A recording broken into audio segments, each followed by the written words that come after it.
She was 7 years old, standing in her father's cow byre on a January night, a calf born too early, shivering in the straw.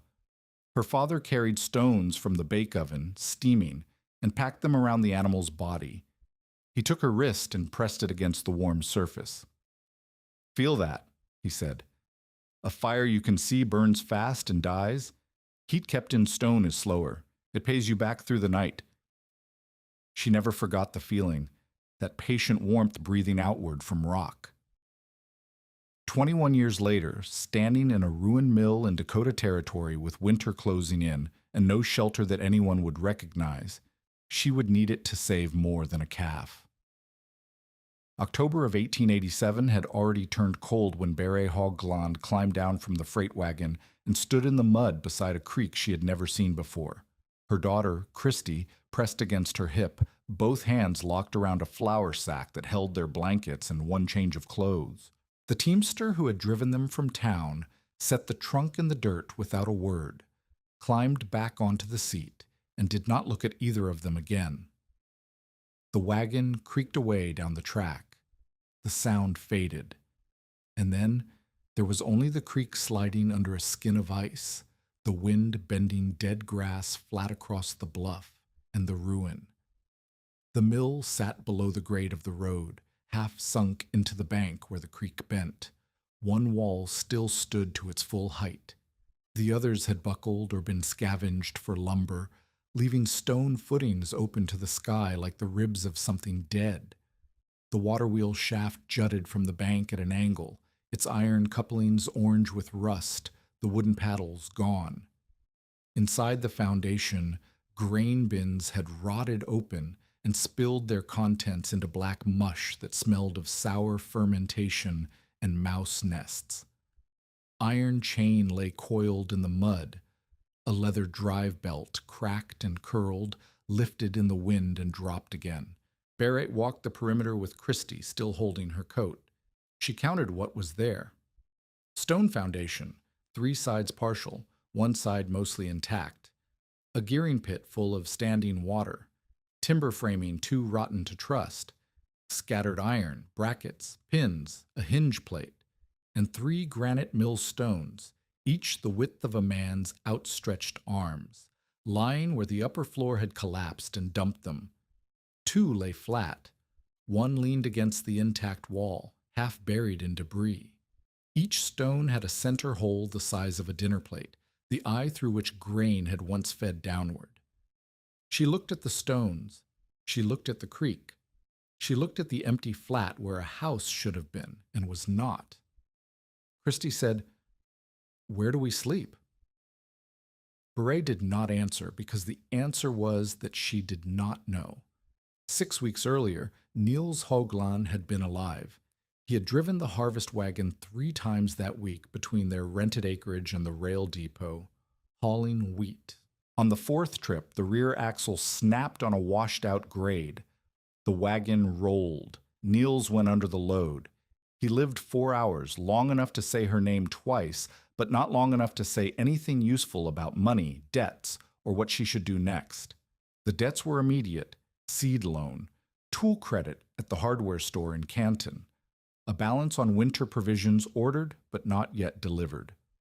The funeral cost $11, and Beret paid it from the $18 Niels had kept in a tobacco tin beneath the stove. That left $7.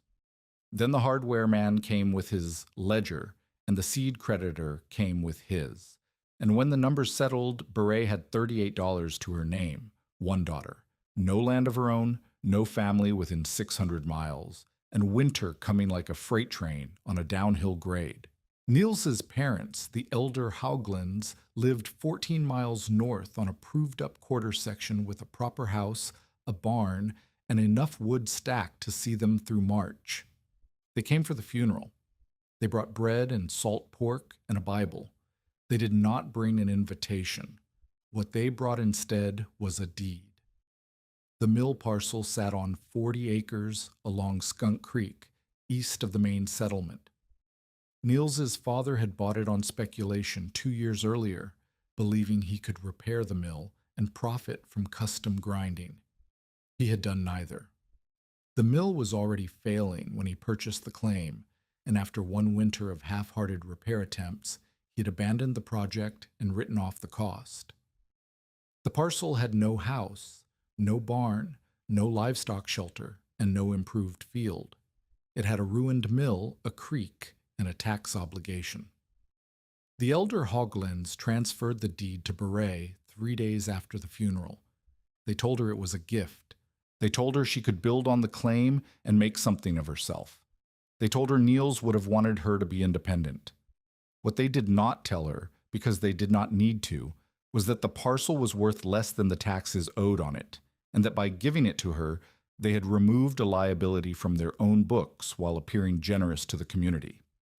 If Beret failed and abandoned the claim, which everyone expected, the land would revert, the taxes would clear, and the Hoglins would lose nothing they had not already lost. Beret understood this. She was not educated in the way that lawyers were educated, but she could read a face, and she had watched her father-in-law's eyes when he handed her the paper. There was no warmth in them. There was the expression of a man closing a ledger entry. She took the deed because she had no choice. The alternative was boarding Christie with relatives. The elder Hoglins had offered this, their voices careful and kind, and hiring herself out as domestic labor in Canton or Sioux Falls.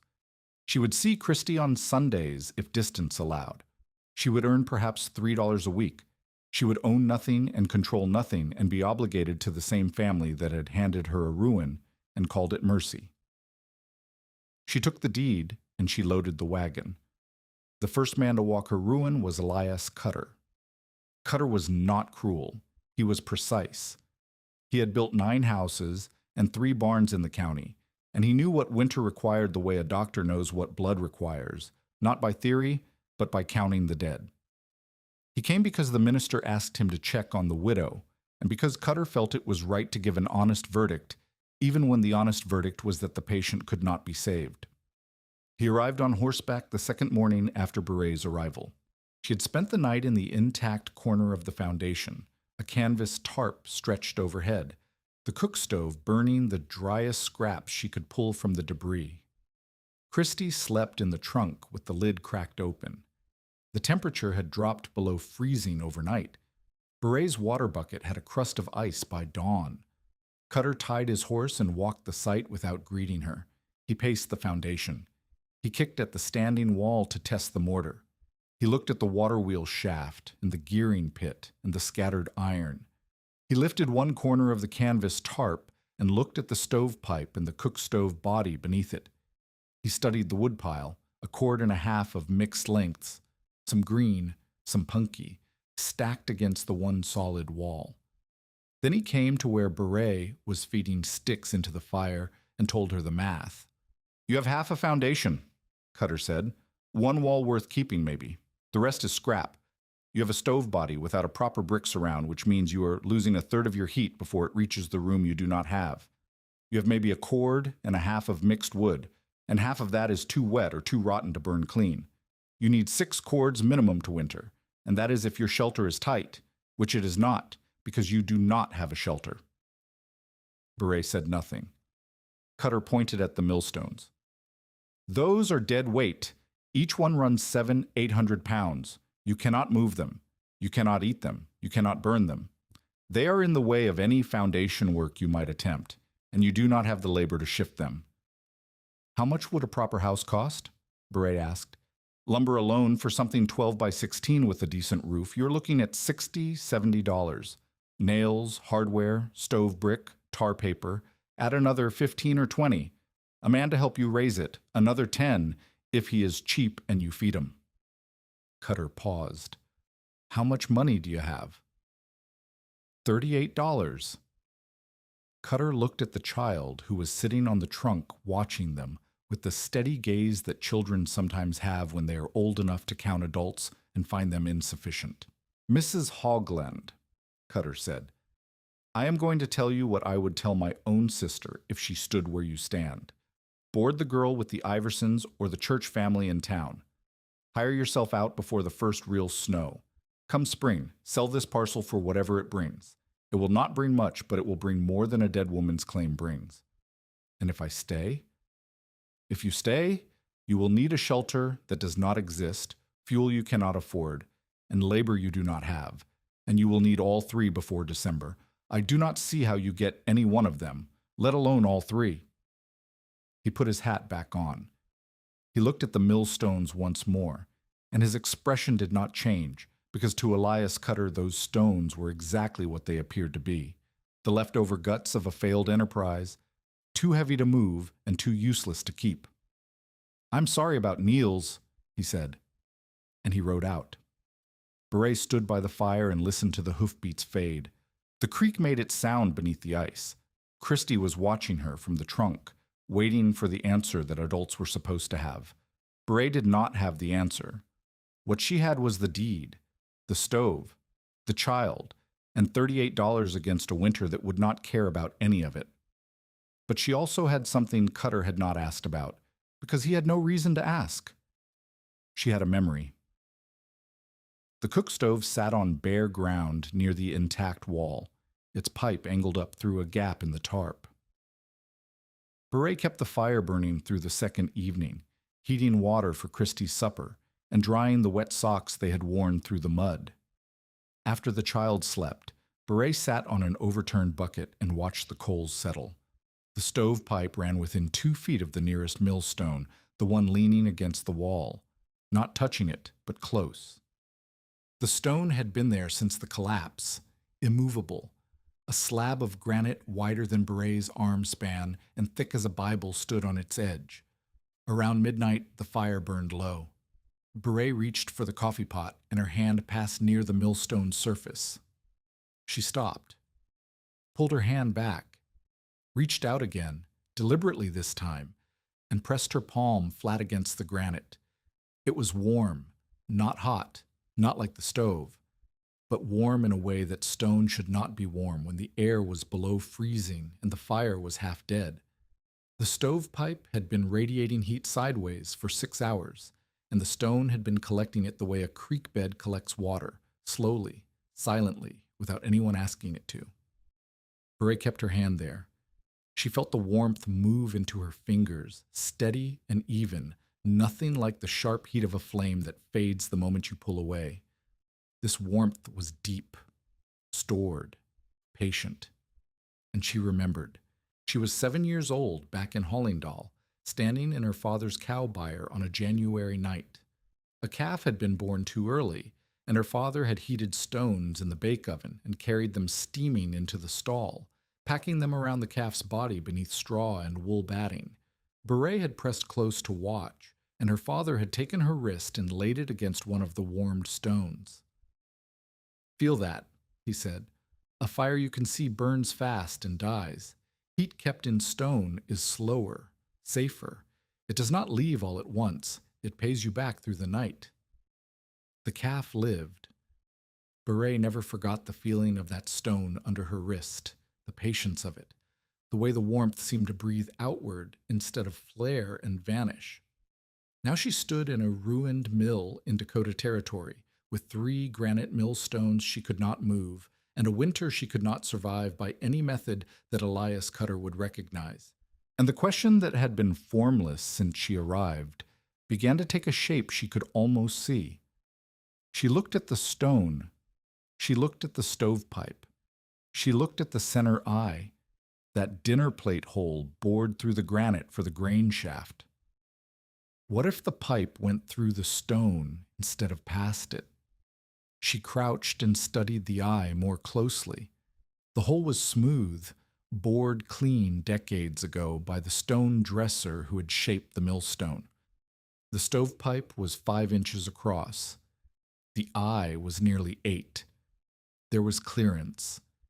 If the pipe ran vertically through the eye of a stone, or through the eyes of stone stacked on top of one another, the exhaust would heat the granite from the inside, not radiating sideways and hoping the stone caught some of it, driving heat directly into the mass, the way her father had driven warmed stones into the stall around the calf.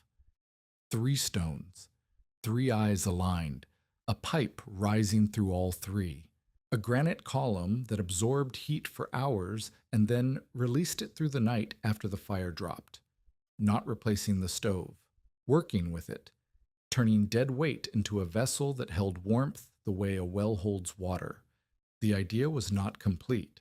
She did not know if draft would pull through the stones without choking. She did not know if the stones would crack from uneven heating. She did not know how to move 800 pounds of granite without a crew and a proper hoist.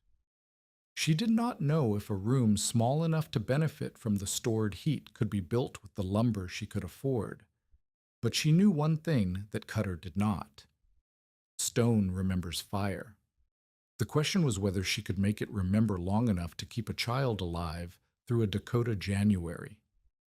The next morning, Beret walked the stones again, this time with purpose. She measured the eyes using a stick cut to the width of the stovepipe. The bottom stone, the largest, had an eye of just over 8 inches, a runner stone meant to spin above the bedstone during grinding. The second stone was slightly smaller, with a 7.5-inch eye. The third, cracked along one edge, but intact through the center, had an eye of nearly 9 inches.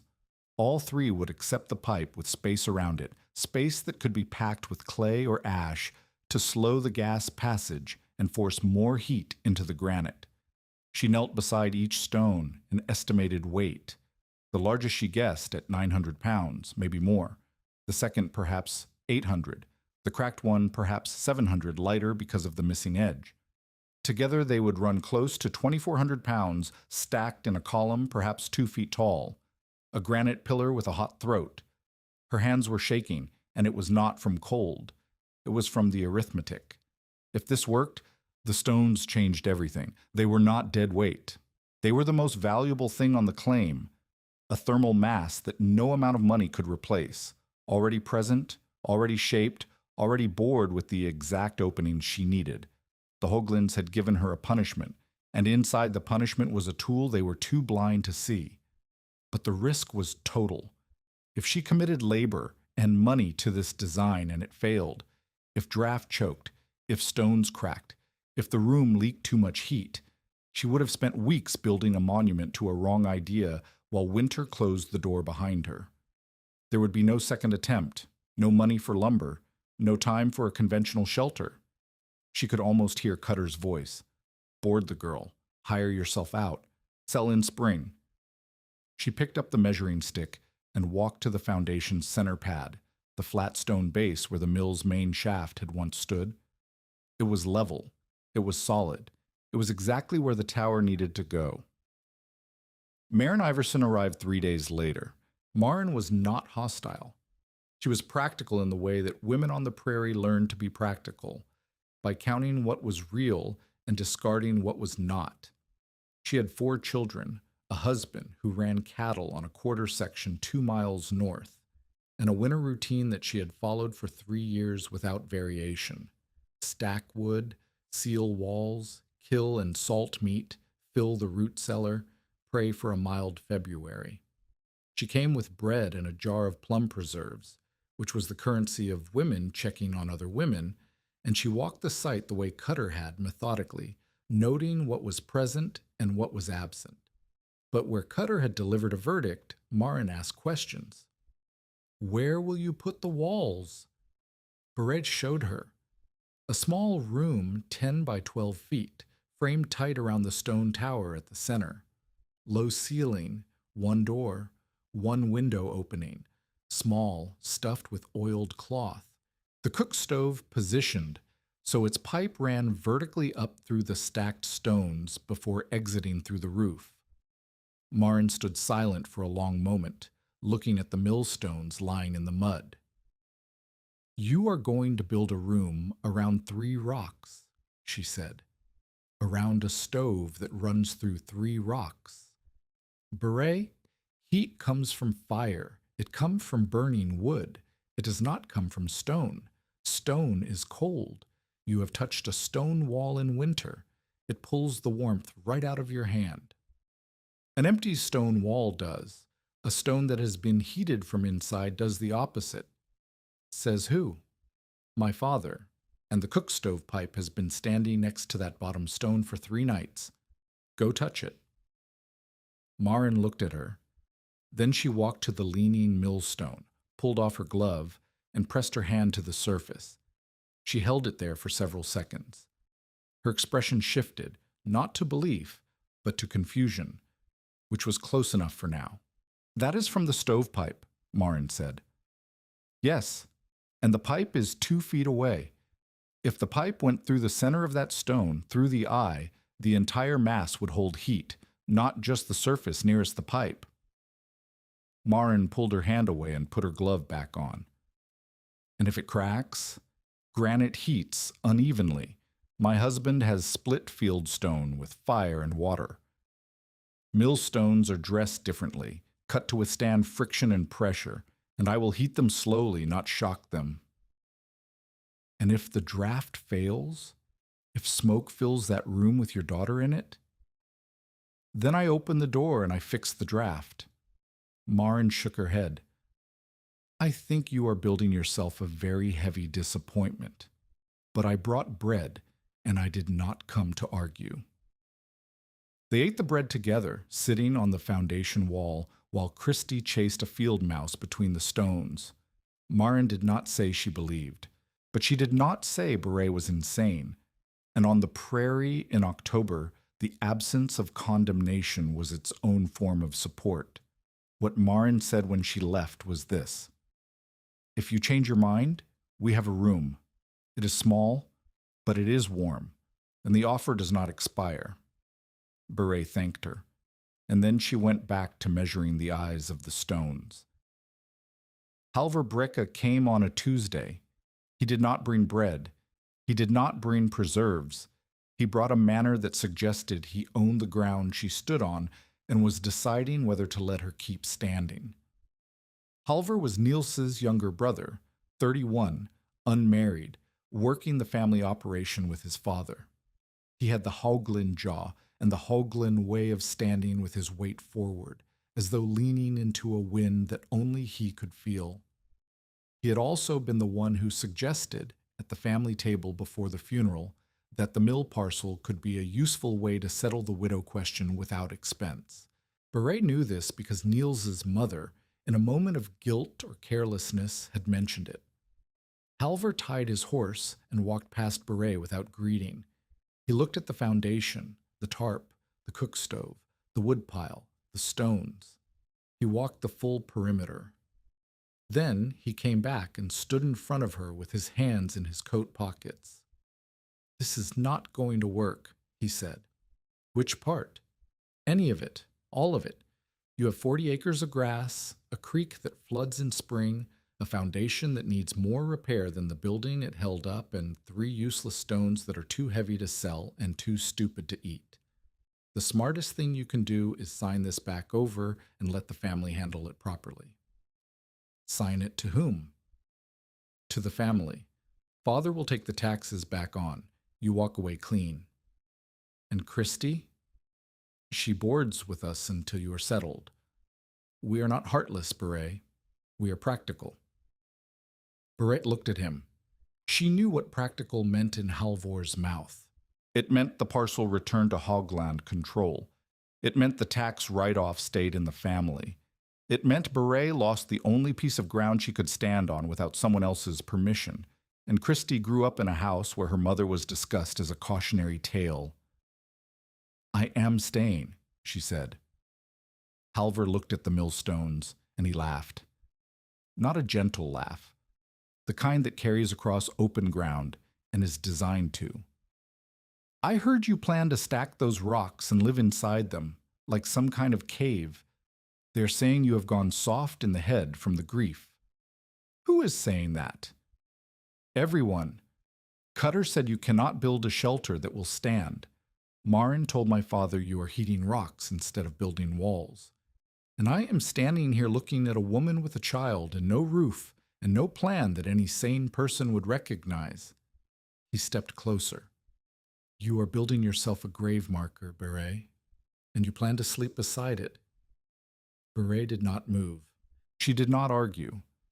She had learned something about Halvor in the years she had known him, that his certainty was loudest when his position was weakest, that he attacked hardest when he was afraid someone might not need him. "I'm staying," she said again. Halvor looked at her for a long moment. Then he turned, untied his horse, and rode north without another word. Beret waited until the dust settled. Then she walked back to the foundation center and began clearing debris from the main shaft pad. She had stone to move, and no one was going to move it for her. If you have ever been told your plan was impossible by someone who had never tried anything difficult themselves, tell us about it in the comments. Because what Beret did next is the part nobody saw coming. The problem was weight. 900 pounds of granite does not move because you ask it. It does not move because you push or pull or because your need is desperate. It moves when the forces applied to it exceed the forces holding it in place. And in October of 1887, the forces holding those millstones to the ground included gravity, mud suction, debris packing, and the total absence of anyone willing to help. Beret spent 2 full days clearing the area around the 3 stones. She pried rubble away with an iron bar salvaged from the gearing pit. She dug drainage trenches to pull standing water away from the base stone. She rolled smaller rocks, 50, 60 pounds, using a timber lever and her own back, building a clear path between each millstone and the center pad. On the 3rd day, she began building the lifting frame. The mill had left her 2 things that mattered for this: iron chain and a heavy oak beam that had served as a truss support for the upper floor. The beam was 10 feet long, 8 inches thick, sound enough to bear weight if she could brace it. She did not know how to build a gantry. She did not know the word gantry. What she knew was that a beam laid across 2 supports could hold a weight hung from its center, and that a rope run through a pulley multiplied the force a person could apply. She had watched men raise barn walls. She had watched Niels use a block and tackle to pull stumps. The principle was simple. The execution, for a woman working alone with improvised materials, was something else entirely. She set 2 stone cribs, stacked fieldstone pillars, on either side of the center pad, each about 4 feet high. She laid the oak beam across them. She hung a pulley from the beam center using iron chain and ran a rope through it and down to the first millstone. The rope was hemp, bought in town for $1.10. It was the right weight for the job. The knot was the part that worried her. She had tied it the way Niels had tied stump pull knots. A timber hitch looped twice and cinched, but Niels had hands the size of dinner plates and 30 pounds of muscle she did not have, and the stone did not care who was pulling. She rigged, she checked, she braced the cribs with angled timbers driven into the ground. She looped the pull end of the rope twice around a post set in the foundation wall, giving herself a mechanical hold so the stone would not drop if her grip failed. Then she pulled. Nothing moved. She reset her feet. She leaned her full weight backward on the rope. She felt the hemp stretch, felt the beam flex, felt the crib shift a 1/4 inch in the mud. The stone did not rise. It sat in its bed of packed dirt and debris and refused. Beret pulled until her shoulders burned and her hands went white. She pulled until the rope cut a line across her palms that would blister by nightfall. The stone gave her nothing. She dropped the rope. She sat on the ground. Christy, watching from the intact wall, said nothing. This was the moment. The one where the outline says the idea dies or the idea finds a way forward. The gantry was right. The principle was right. The problem was that one woman pulling on one rope through one pulley was not enough force to lift 900 pounds of granite, and no amount of determination would change the ratio. She needed a second pulley, a block and tackle, 2 pulleys, one fixed to the beam and one attached to the stone, with the rope threaded between them, would double her mechanical advantage. Instead of pulling 900 pounds, she would be pulling against 450, with friction losses bringing the real effort closer to 500. Still brutal. Still at the edge of what a strong woman could manage. but possible. She had one pulley. She needed a second. She walked to the gearing pit and began pulling apart what was left of the mill's drive mechanism. Beneath the mud and rust, bolted to a shaft coupling, she found it. A small iron sheave, 6 inches across, its axle pin still solid. A mill pulley meant for belt tension. Not designed for lifting, but iron and round, and capable of turning under load if she greased the pin. She cleaned it. She greased it with tallow from the cook stove drippings. She rigged it to the sling around the first millstone and threaded the rope through both pulleys, the upper one on the beam, the lower one on the stone. She pulled again. The stone moved. Not much. An inch. Then 2. The oak beam groaned. The chain links clinked against each other. The cribs settled a hair deeper into the ground. But the granite rose out of its bed, mud sucking at its underside, and hung, shaking, swinging, alive with potential disaster, 3 inches above the earth. 3 inches. In that moment, 3 inches was everything. Beret held the rope with both hands locked, and the tail end wrapped twice around the wall post. She could not move. She could not let go. The stone hung in the air, and she held it there by will and hemp and iron, and the memory of a calf that survived because her father understood what stone could hold. She had no way to move the stone sideways while holding it up. She needed to set it down on the center pad 7 feet from where it currently hung. The gantry beam did not slide. The pulleys did not traverse.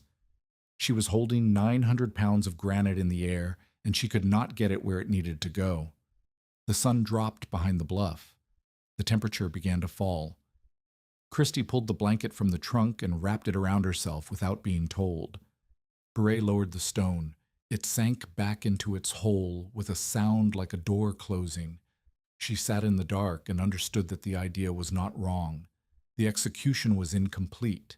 She could lift the stone. She could not place it alone. She needed either a sliding beam, a lateral rigging system, or a second pair of hands that understood weight and leverage and would not flinch when the load swung. The first real freeze was 10 days away, maybe less. She could feel it in the way the grass crackled underfoot at dawn, the way the creek ice thickened overnight instead of thawing by noon. Winter was not waiting for her to solve the engineering. Winter was coming whether the stone moved or not.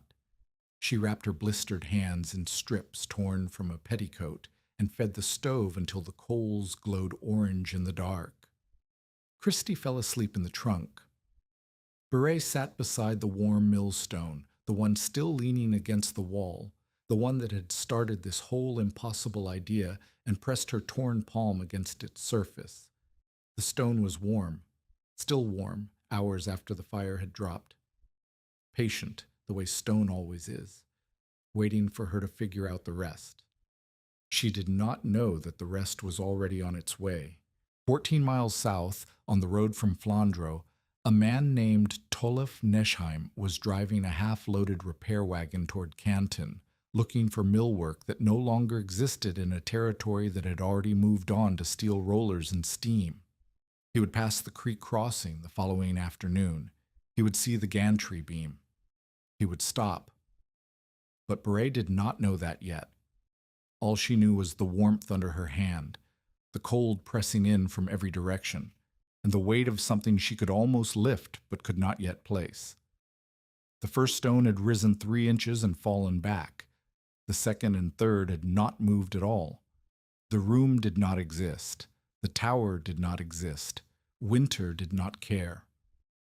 And somewhere north, Halvor Brekke was telling his father that the widow would be finished by December, and the parcel would come back to them like a dog that had finally stopped running. Tolef Neschheim did not stop because he was kind. He stopped because the rigging was wrong. He came down the Flandro road in the middle of the afternoon, driving a half-loaded wagon with a cracked sideband and 2 mules that had stopped caring about urgency sometime around 1882. The wagon carried stone dressing tools, chisels, hammers, a furring pick, a set of calipers with one bent arm, and a small anvil strapped to the bed with baling wire. Tollef was 62 years old, Norwegian-born, trained as a millwright and stone dresser in Telemark before emigrating, and he had spent the last 9 years moving between small grist operations in Minnesota and Dakota Territory, repairing what others had built and watching the trade die beneath him as steel rollers replaced granite in mill after mill. He was driving past the creek crossing when he saw the beam, an oak truss 10 feet long laid across 2 stone cribs, a pulley hanging from its center, a rope threaded through a second pulley attached to panchet. He pulled the mules to a stop and looked more carefully. Attached to a granite millstone lying in a cleared depression beside a ruined foundation. Tollef sat on the wagon seat for a full minute, reading the sight the way a doctor reads a patient's face before asking questions. He saw the rope path. He saw the pull angle. He saw the single line thread through the lower sheave, which told him someone had figured out the block and tackle principle but had rigged it for vertical lift only, with no lateral traverse. He saw the wall post where the rope tail was wrapped, which told him the person working this rig was alone and needed a friction hold to prevent free drop. And he saw the scoring on the ground beneath the stone, a shallow groove in the mud where the granite had risen a few inches and then settled back. Someone had lifted that stone and could not place it. He climbed down from the wagon. Beret came around the intact wall with an iron bar in one hand and Christie trailing behind her. She saw the stranger standing beside her gantry, one hand on the rope, the other on the beam, and she stopped. Tollef did not introduce himself. He pointed at the lower pulley, the mill sheave she had cleaned and greased. "This pin," he said. "You greased it?" "Tallow. Tallow dries. Use axle grease if you have it, or mix tallow with ash to hold it." He pulled the sheave and felt the spin. "It turns, but under 900 pounds it will bind unless the pin is smooth. Did you file the pin?" "No." "File the pin." He let the sheave go and looked up at the beam. "Your cribs are square, that is good, but the beam is fixed, which means you can lift straight up and nothing else. You cannot slide the stone sideways to the center pad." "I know," Beret said. "That is why I stopped." Tollef looked at her. Then he looked at the 3 millstones, 2 lying flat, 1 leaning against the wall. He looked at the center pad. He looked at the stovepipe angling up through the tarp, and the cook stove beneath it, and the cleared space around the pad where someone had been working with deliberate purpose. "You're going to stack them," he said. It was not a question. Beret said nothing. Tollef walked to the leaning stone and pressed his hand against its surface, the way Marin had, the way Beret had in the dark. He held his hand there for 10 seconds. Then he crouched and looked at the center eye, sighting through it the way a man sights down a rifle barrel. "The eyes will take a 5-inch pipe with clearance," he said. "You plan to run the flue through the stack?" "Yes." "And heat the mass from inside?" "Yes." Tollef stood up. He did not smile. He did not say she was clever. He said, "The beam needs to slide. I can show you how, but you have to do the work. And the bottom stone goes on first, which means you need to move the heaviest piece the farthest distance. How many days until you expect hard freeze?" 10, maybe 12. "Then we start with the beam." What Tollef taught, he taught through his hands. He did not lecture. He did not explain theory. He modified the gantry by cutting 2 grooves along the top faces of the crib walls, shallow channels, packed with tallow and soot, that let the oak beam slide laterally while the load hung beneath it. It was a technique he had used in mills for 30 years. A sliding beam, sometimes called a traveler, that let a millwright position a dressed stone over its bed without dismantling the hoist. He showed Beret how to cut the grooves with a chisel. She cut them. He showed her how to pack the channels. She packed them. He watched her work and corrected her grip twice, but did not take the tool from her hands. A millstone is patient, Tolliff said, not looking up from the pin he was filing. It does not care if you are tired. It does not care if you are scared. It cares about balance. If you respect the balance, it will go where you tell it. If you do not, it will go where gravity tells it, and gravity does not negotiate. The next morning they lifted the first stone. Beret pulled the rope. Tolliff stood beside the gantry, one hand on the beam, guiding the slide as the stone rose. The oak groaned. The rope stretched. The sheave pin, filed smooth and greased with the tallow ash mixture, turned without binding. The granite cleared the ground by 6 inches, then 10, then 14. Mud dropped from its underside in wet clots. The stone swung on the sling like a slow pendulum, and Tolliff put his hand against it and steadied it without effort, the way a man steadies a horse, not with force, but with presence. "Slide the beam," he said. Barrett shifted the oak along the grease channels, one hand still on the rope tail. The stone moved sideways across the open air, passing over the gearing pit, passing over the cleared path, arriving above the center pad. Tolliff checked the alignment, looked at Beret, and nodded. She lowered the stone. It settled onto the pad with a sound like a slow heartbeat, a deep, solid thud that traveled through the ground and into her boots. Granite on granite, the first stone was placed. Christie, sitting on the wall with a stick in her hand, said, "1." The second stone went up the following day. Lighter by perhaps 100 pounds, it rose faster, but the sling shifted during the traverse and the stone canted at an angle that made Tolliff shout the only sharp word Beret ever heard from him. "Stop!" She stopped. The stone hung crooked, its edge dipping toward the placed first stone like a blade. If it dropped at that angle, it would crack the base stone's rim and ruin both. Tolliff reached beneath the hanging stone and adjusted the sling by hand, his fingers between the rope and the granite, working by feel in a space where a slip meant crushed bones. He repositioned the balance point, tested the hang with a tap, and stepped back. Now lower, slowly. The second stone settled onto the first with its eye aligned within a half-inch. Tolliff used a pry bar and wooden wedges to walk it into final position, tapping and checking, until the two eyes formed a continuous shaft and he could sight daylight through both of them from below. 2, Christie said. The third stone almost ended everything. It was the cracked one, lighter but unstable along the fracture line. When the sling tightened, the crack flexed, and a chip the size of a man's fist broke free and dropped. It hit the ground 2 inches from Beret's left foot. She did not flinch, but Tolliff saw her hands tighten on the rope until the knuckles went white. "If that stone splits under load," he said, "it drops in pieces. Pieces fall where they choose. You understand?" "I understand. Do you want to leave it out? 2 stones will store less heat, but 2 stones will not kill you." Beret looked at the cracked stone.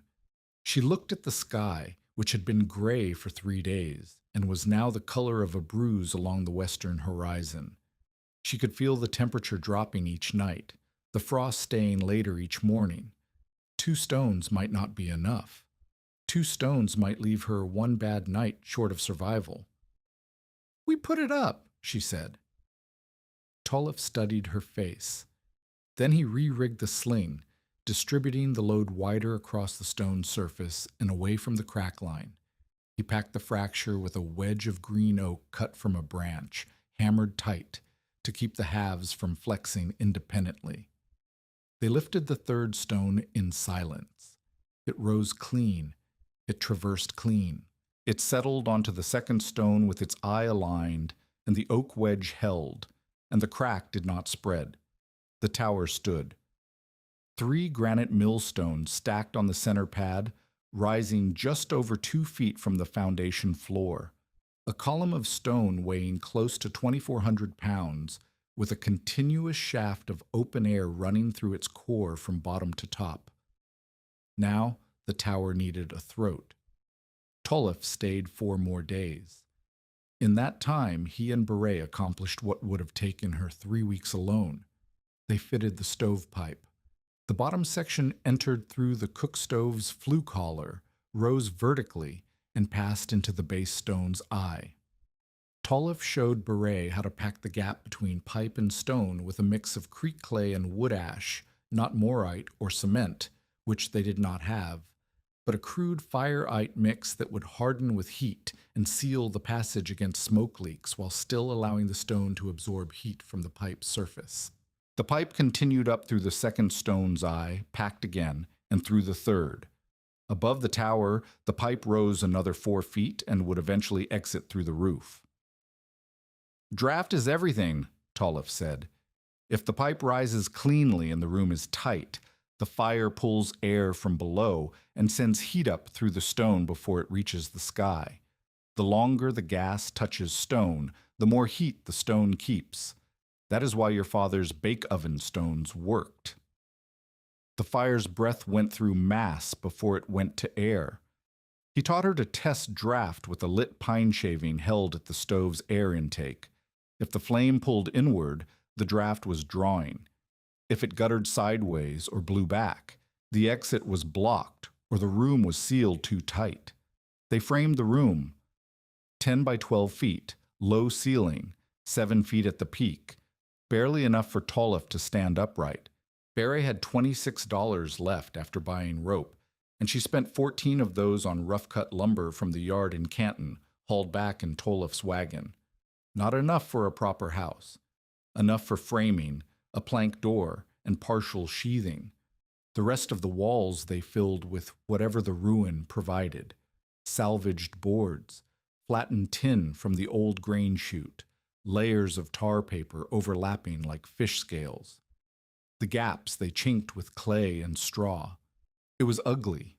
It was small. It looked from the road like someone had built a shed around a pile of rocks and called it shelter. But the walls were tight, the door sealed. The ceiling was low enough that body heat and stove heat had less air to fill. And at the center, the granite tower rose from floor to roof line, a blunt gray column with an iron throat, warm to the touch within an hour of the first fire, and warmer still by nightfall. Toluf left on the 6th day. His mules were restless. His repair work in Canton was overdue, and he had stayed longer than a passing tradesman should. Before he left, he made Beret walk him through the entire system: stove loading, draft testing, damper position, clay seal inspection, sleeping platform placement, and he did not let her stop until she had explained every step without his help. "You do not need me to run this," he said from the wagon seat. "You need to trust what the stone tells you. When it is warm enough to hold your palm against but not too hot to hold, the charge is right. When it is too hot to touch, you have overfired and the clay seals may crack. When it is cool by midnight, you did not charge enough. The stone will teach you, but only if you listen." He looked at the tower through the open doorway. "I have dressed 100 millstones in my life," he said. "This is the first time I have seen someone give them a second purpose. Your father taught you something worth keeping." He drove away down the Flandreau road, with his tools rattling in the bed and his mules pulling at their own pace. Beret watched until the wagon was a speck on the flat. Then she closed the door, fed the stove, and pressed her hand against the granite. The tower was warm. The room was tight. The child was inside, fed, dry, and sitting on the sleeping platform with her legs crossed, watching the stovepipe glow dull red where it entered the first stone. $12 remained. The woodpile held 3 cords. She had cut and split every piece herself from the dead elm and cottonwood along the creek, with Toluf's hatchet and her own back, over 4 days that left her hands raw and her shoulders locked with pain every morning. She needed 6 cords to be safe. She had 3. The difference was the gamble. If the tower stored enough heat to carry the room through the dead hours without continuous fire, 3 cords might stretch. If it did not, she would burn through her supply before February and face the worst cold with nothing left. Elias Cutter rode by in late November.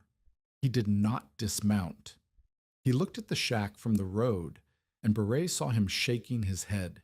He called across the distance. "Is the child warm?" "Yes." "Is the wood holding?" "So far." He looked at the structure a moment longer. "It will not hold through a real blow," he said. "Not that building, not that stove."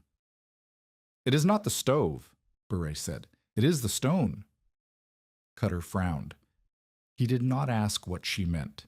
He rode away, and Beret did not blame him, because from the road, the shack looked like exactly what it was, a desperate improvisation by a woman who had run out of better options. He could not see the tower. He could not feel the warmth banked inside 2,400 pounds of granite. He saw boards, tar paper, and a widow, and his math had not changed. But Beret's math had. Every night she charged the tower hard for 2 hours before banking the stove. Every morning she woke and pressed her palm against the stone. Every morning the stone was warm, not hot, not fading. Warm, the way her father's stones had been warm around that calf, steady, deep, patient. The system was working, but it had only been tested in cold, not in brutal cold, not in the kind of cold that killed. December passed, January arrived. The sky clamped down like a lid on a pot, and Beret counted her wood every 3rd day, 2¼ cords remaining. Every stick mattered. Every overnight burn was a calculation: how hard to fire the stove before banking, how much mass to charge, how cold the night would be. On the 11th of January, the wind shifted. It came from the northwest, and it came fast. Beret had lived through cold. She had endured nights when the water bucket froze solid, and the stove ate wood like a living thing. But this was different. This was not a temperature dropping steadily through the evening. This was a collapse. 1 hour the air was cold but still. The next hour the wind hit the creek corridor like a freight car, and the temperature fell as if someone had opened a door in the floor of the sky. She was outside when it started, splitting a cottonwood round by the woodpile. The first gust nearly took the hatchet from her hand. She looked west and saw the horizon disappear, not behind clouds, but behind a wall of white that had no top and no edge, just a blankness moving toward her faster than a horse could run. She grabbed an armload of split wood, then another. She carried both loads inside, dumped them by the stove, and went back for a third. The white wall was closer now. She could hear it, not the wind itself, but the sound of snow being driven sideways through grass and frozen stubble, a hissing roar like fat in a hot pan the size of the world. She got the third load inside and pulled the door shut. The wind hit the north wall 4 seconds later. The shack shuddered. The tar paper on the outer wall rippled and tore in 2 places, and cold air drove through the gaps like water through a cracked dam. Beret stuffed the tiers with rags and braced a board against the worst one. The temperature inside the room, which had been tolerable a minute earlier, dropped so fast she could feel it on her teeth. She opened the stove door and began feeding wood, not carefully, not with the measured calculation she had practiced for 2 months. She fed it fast, building the hottest fire the cook stove could hold, because the tower needed every degree she could give it before the worst hours came. The stovepipe glowed. The air around it shimmered. The granite began to absorb, and Beret could feel the tower pulling heat, the way dry earth pulls rain, silently, steadily, with a need that matched her own. She fed the fire for 2 hours. She burned through a 1/4 cord in that time, wood she could not afford to spend, and she knew it, and she spent it anyway because the alternative was a cold tower when the deepest dark arrived. The stovepipe entering the base stone went from dull red to a color that was almost orange, and the surface of the bottom stone, when she held her hand 3 inches away, pushed heat back at her like an oven wall. Then she banked the stove. She closed the damper to a crack, slowing the burn to a crawl, and she waited. Outside, the wind screamed. It was not a metaphor. The sound that came through those walls was a high, sustained note that did not rise or fall, did not pause for breath, did not care that a woman and a child were on the other side of 3 inches of board and tar paper. The temperature was falling through 20 below and had not stopped. The room should have died. Any room built like hers, thin walls, improvised chinking, tar paper sheathing, should have surrendered its heat within an hour once the fire dropped. Cutter was right about that math. A stove alone could not hold a room this poorly built against wind at 20 below. But the stove was not alone. The granite tower stood at the center of the room like a warm spine, and it was giving back what it had taken. Not fast, not like a fire that blazes and fades. Slowly, the way Beret's father had promised, the way the stone near the stovepipe had shown her on that first midnight. The surface temperature of the lower stones had risen past what a bare hand could hold comfortably, and now, with the fire banked to coals that stored heat radiated outward into the small room from every side of the column. Beret sat on the sleeping platform with Christy beside her. The platform was built against the interior wall, 3 feet from the tower. She could feel the warmth on her face. Not strong, not like standing beside an open fire, but present, constant.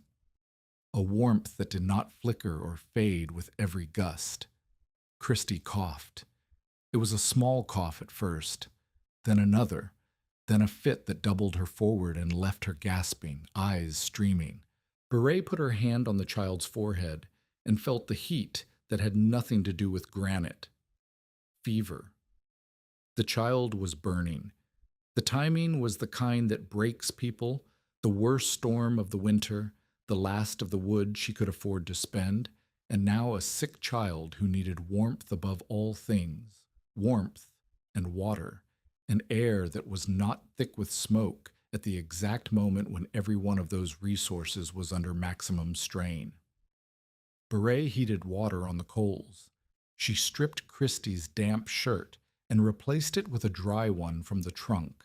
She wrapped the child in both blankets and positioned her on the platform closest to the tower, where the radiated heat was strongest. Christy's skin was hot and dry, her breathing shallow, her eyes glassy in the stove light. The wind had not stopped. If anything, it had deepened, dropping to a lower register that vibrated the door in its frame. The temperature outside was past 30 below. Beret did not have a thermometer, but she could see the frost on the inside of the window cloth, advancing toward the center, and she knew from 2 months of watching that pattern that it only reached the center when the air outside passed 30 below. The frost was at the center now, but the tower held. Beret pressed her hand against the second stone, halfway up the column, and felt warmth that was still deep, still real, still radiating. The charge she had given it during those 2 desperate hours of hard firing was paying back, not forever, not endlessly. But through the hours when the fire was banked and the cold was worst, the granite was doing exactly what stone does when you heat it from inside and ask it to remember. If you're holding your breath right now, stay with us. Because the storm is not finished, and neither is Beret. Hit subscribe, because what happens in the next few hours changes everything. At 2 in the morning, the stovepipe seized. Beret smelled it before she heard it, a sharpness in the air, a tang of creosote and wet ash. Then the stove began to back smoke, gray wisps curling from the damper slot and the seam where the pipe entered the firebox. The draft had died.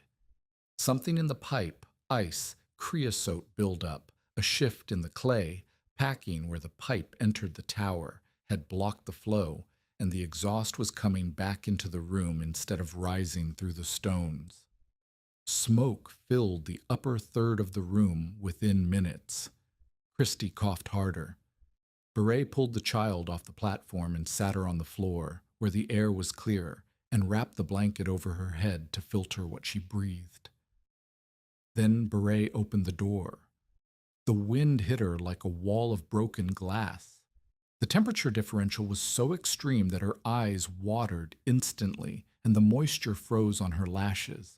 She could see nothing beyond the door frame, only white, moving white. A blindness made of snow and velocity. She had to clear the pipe. The blockage was above the tower, where the pipe exited the roof. She could not reach it from inside. She had to go outside, climb to the roofline, and clear the obstruction by hand or rod. In the dark, in the wind, in air that was 40 or 50 degrees below zero with the wind factored in. She pulled on every piece of clothing she owned. 2 shirts, a coat, Niels's old canvas overcoat on top of that, a scarf wrapped twice around her face, mittens with rags stuffed inside. She picked up the iron poker from the stove, a 2-foot length of rod with a hooked end, and she stepped out. The cold took her breath in the first second. Not slowly, not gradually, it seized the air in her throat and turned it to a blade. She bent into the wind and put one hand on the wall to guide herself around the corner to the north side where the pipe exited. She could not see the pipe. The snow was horizontal, driving into her face even through the scarf. She felt along the wall until she found the point where the pipe emerged, and she reached up. Her mitten caught the pipe edge. The metal was coated in ice and creosote, a shell of frozen tar that had narrowed the opening to less than 2 inches. She struck it with the poker, once, twice, 3 times. Chunks of black ice broke away and vanished into the wind. She struck again and felt the pipe ring hollow beneath the last layer. She rammed the poker into the opening and twisted. Something gave. A plug of frozen ash and creosote dropped inside the pipe, and she felt the draft resume, a pull of warm air rushing up through the opening, carrying smoke from the room below, drawing the stove back to life. She dropped the poker. Her hands were shaking too hard to hold it. She felt her way back along the wall to the door and fell inside. The smoke was clearing. The draft was drawing.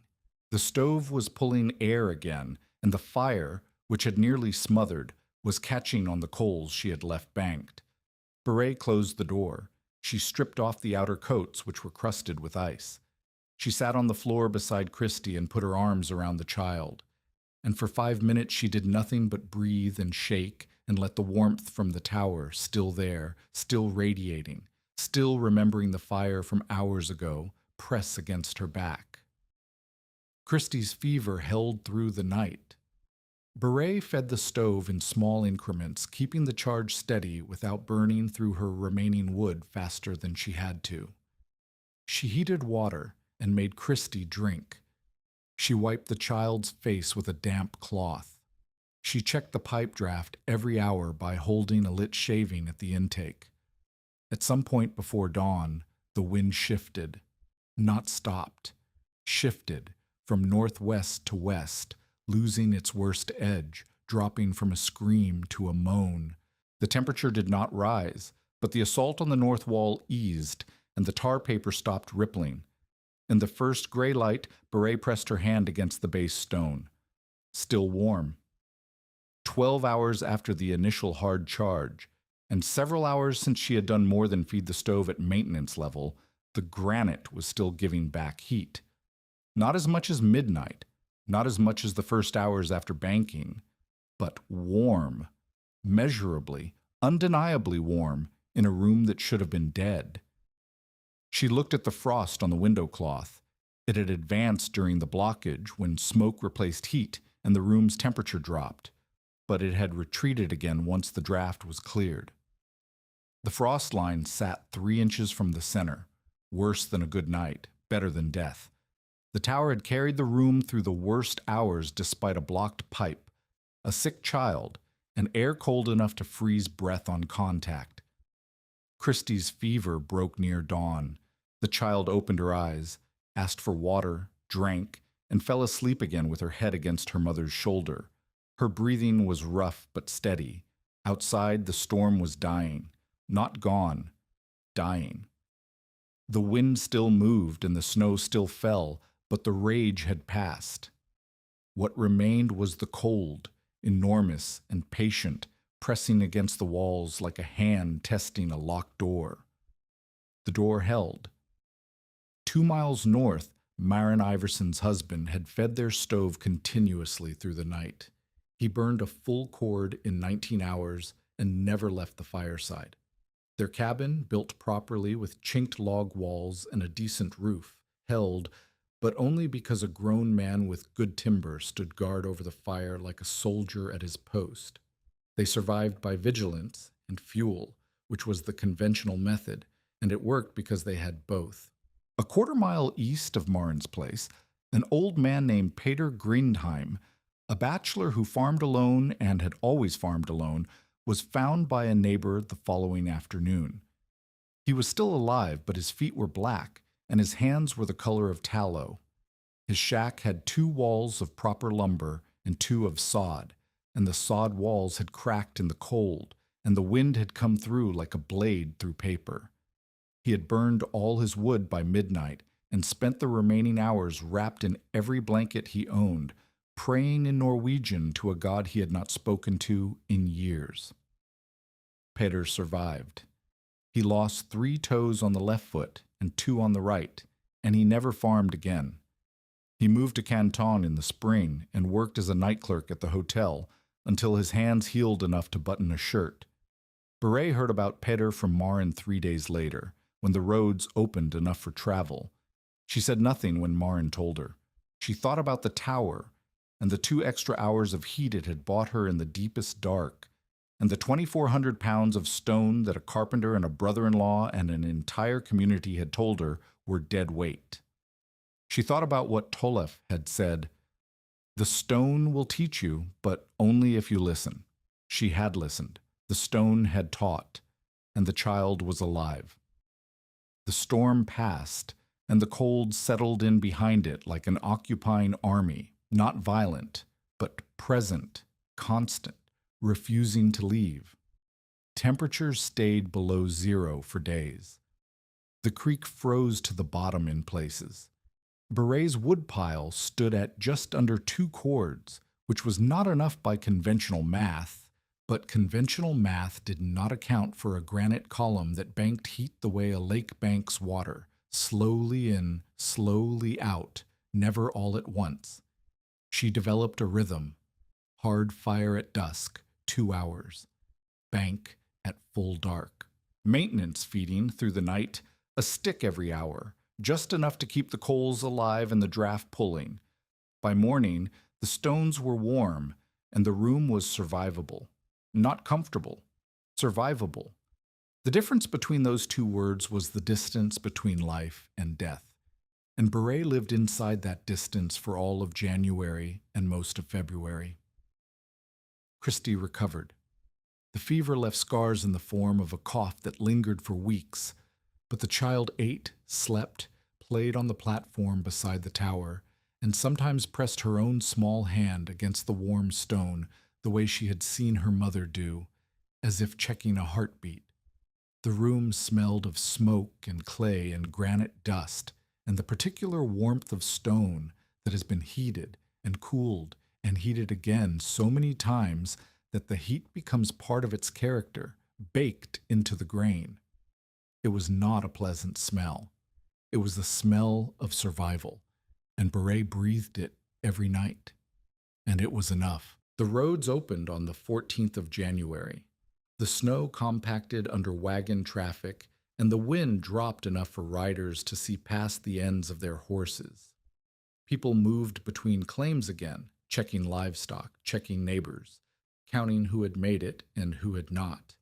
The storm had killed cattle across 3 counties and taken 2 lives that Beret heard about, a mail carrier caught between stations and a child in a sod house south of Canton whose family ran out of fuel before dawn. Beret did not celebrate survival. She fed the stove, checked the clay seals, and split what wood remained. The tower stood at the center of the room the way it had stood since October, warm and gray and patient, and she touched it every morning the way a sailor touches the mast, not for comfort, but for confirmation that the thing holding her up was still solid. Elias Cutter came back on the 16th. This time, he dismounted. He tied his horse to the dead water wheel shaft and walked to the door and knocked, which he had not done on his first visit because there had been no door. Beret opened it. Heat pushed past her into the cold air, not a blast, not the sharp wave of a roaring stove, but a steady warmth that Cutter felt on his face before he crossed the threshold. He stepped inside. The room was small, smaller than any winter shelter Cutter had built or approved. The ceiling was low enough to brush with a raised hand. The walls were rough, salvaged planks, tin, tar paper, chinking that was functional but ugly. The sleeping platform ran along the south wall, raised off the ground on cribbed supports.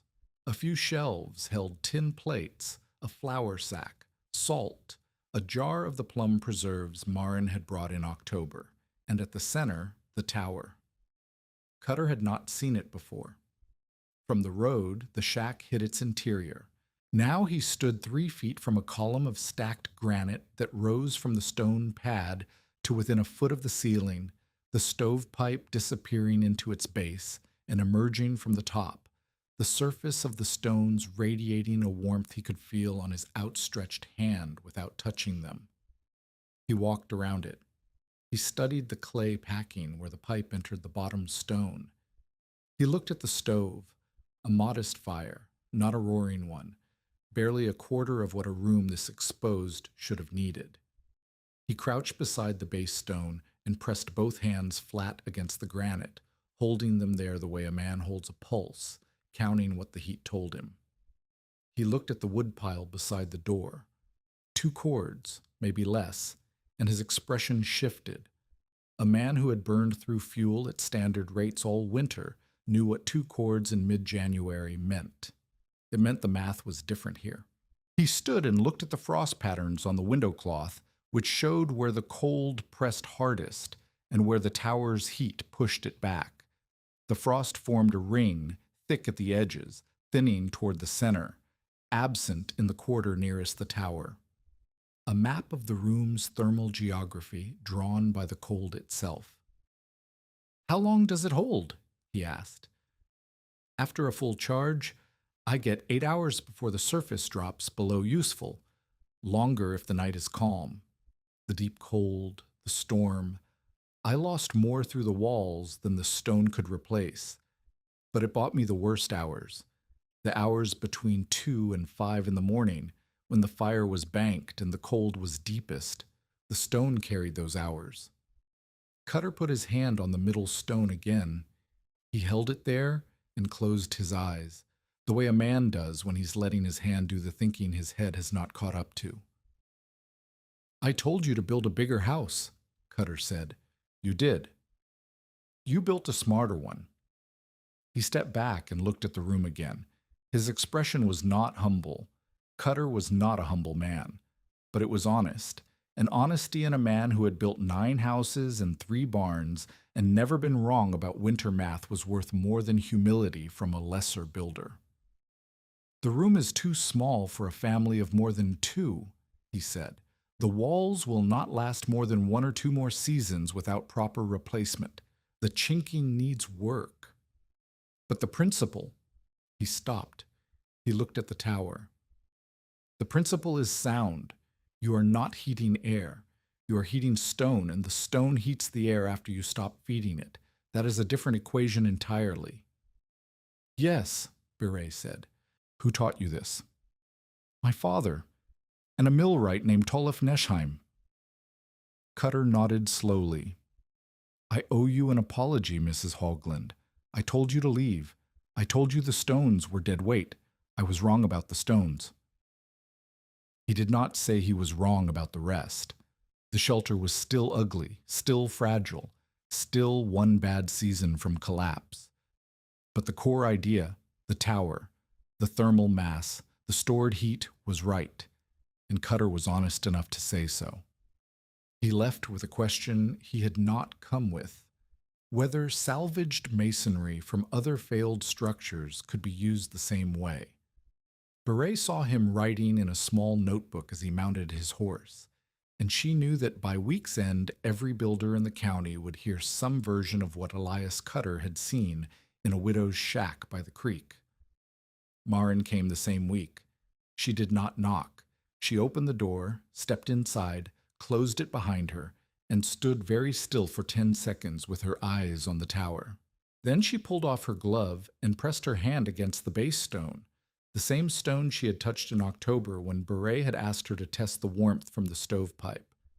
This time, her hand stayed longer.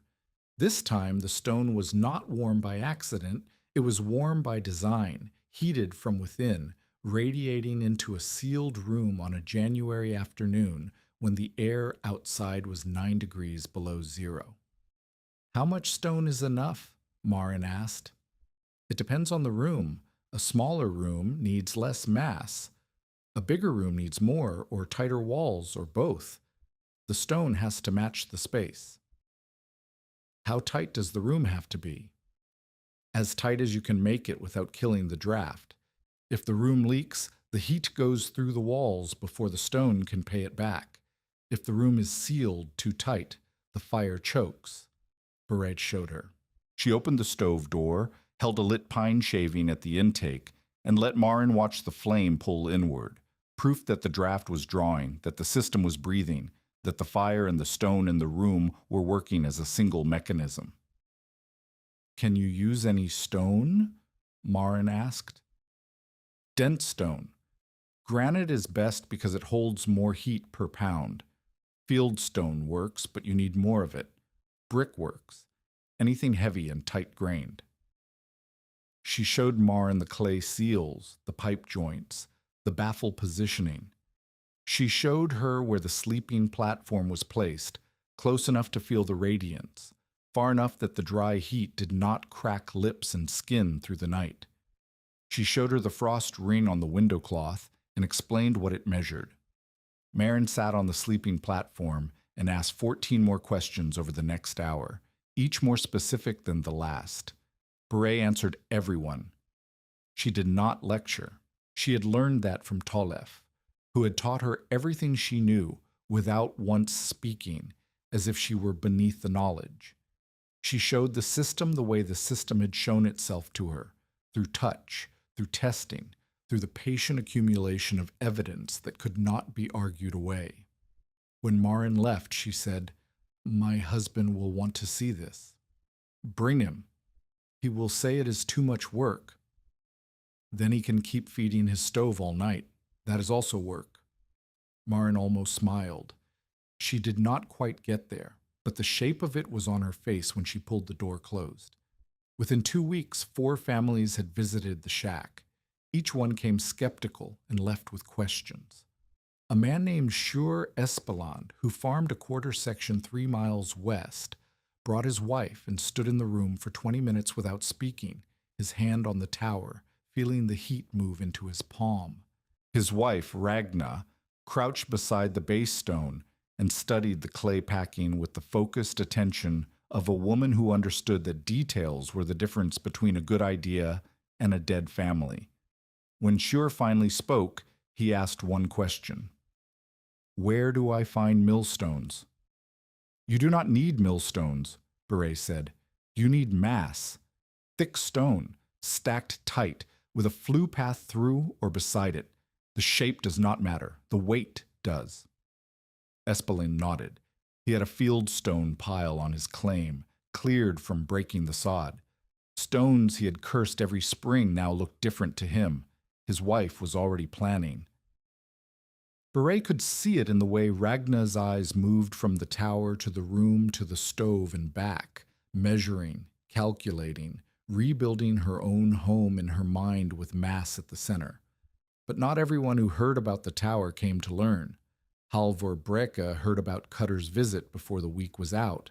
He heard about it the way he heard about everything, through the web of talk that connected farms and towns on the prairie, where news moved at the speed of a man on horseback and arrived distorted by every retelling. What reached Halvor was not that Beret had survived through clever engineering. What reached Halvor was that Cutter had called her shelter smarter than a proper house, and that people were visiting the creek parcel to see the widow's rock chimney, and that the parcel he had expected to reacquire for nothing was now attracting attention he had not planned for. He did not visit. He did not need to see the tower to understand what it meant. It meant Beret was not leaving. It meant the parcel was not coming back. It meant the story he had told, the story of a grieving widow who would fail quietly and gratefully surrender, was no longer the story anyone was telling. The story they were telling now was about a woman who stacked dead millstones and survived a blizzard. And that story made Halvor Breke look like exactly what he was. He went to work. He told Sieur Espeland that the smoke from the tower would poison a family in a sealed room, that the pipe joints leaked, that the clay cracked in cold, that the child had been coughing for weeks, and who knew what the stone dust was doing to her lungs? He told the minister that the child had been dangerously ill during the storm, which was true, and implied the sickness came from the smoke and the stone dust, rather than from winter fever, which was not. He visited Marin's husband, Eirik, and asked whether a responsible man would copy a design built by a woman with no builder's training, no millwright experience, and no understanding of what happened when a cracked stone split in a sealed room beside sleeping children. These were not stupid arguments. They were the arguments a careful man might raise, and Halvor was careful to raise them in the voice of concern rather than the voice of malice. He was protecting people, he said. He was asking questions that needed asking. He was not against Beret. He was for safety. The effect was real. 2 families who had planned to visit the shack delayed their trips. Espeland's wife, Ragna, who had been the most enthusiastic planner, told her husband she wanted to wait until spring before committing to any construction. The minister asked Beret, gently, whether the child's illness had truly been coincidence and not smoke exposure. Beret answered the minister directly. The child's fever had been a winter illness, not smoke sickness. The pipe had been clear except for one blockage during the storm, which he had fixed within minutes. The room's air was better than a sod house and no worse than any cabin with a stove. She invited him inside. He came, felt the tower, examined the pipe, and left without further concern. But the conversation had happened, and the fact that it had happened was Halvor's victory. Doubt planted was doubt that had to be uprooted, and uprooting took time Beret did not have. Tolif came back in February. He arrived without announcement, the same way he had arrived in October, on the Flandro road, driving his wagon with his mules, looking thinner and older and slower in a way that had nothing to do with the season. He had a cough that he carried low in his chest, a wet sound that surfaced when he breathed deep or laughed, and when he climbed down from the wagon seat, he gripped the sideband for balance in a way he had not needed to before. He walked into the shack, put his hand on the tower, and held it there for a long time. His eyes were closed. His breathing was rough. When he opened his eyes, they were bright. "You made it work," he said. "We made it work. You made it work. I showed you how to move the stones. The rest was yours." They sat in the warm room and ate salt pork and bread, and Tolif told her things he had not told her in October, when the work was too urgent for history. He had come from Telemark as a boy of 14 with his mother and 2 sisters. His father had died on the crossing, ship fever, 8 days out of Stavanger. The family had settled in Goodhue County, Minnesota, among Norwegians who had come a decade earlier, and Tolif had apprenticed to a mill operator named Bernt Solheim, who dressed stones and set flues, and never used a word when a gesture would serve. "Oh, Burnt taught me that stone has memory," Tolef said. "Not the way people have memory. Stone remembers force. It remembers heat. It remembers the shape the dresser gives it, and holds that shape for 100 years. A wooden beam rots. An iron pin rusts. A stone that is cut true stays true. That is why I stayed in the trade after the mills began closing. Not because I thought the trade would return, because the material was worth knowing." He had dressed his first stone at 17, a 4-foot burr that took him 3 weeks to furrow with a hand pick, working by lamplight in a basement mill in Red Wing. He had worked 11 mills in 22 years across Minnesota and Dakota Territory, and he had watched everyone close or convert to steel rollers.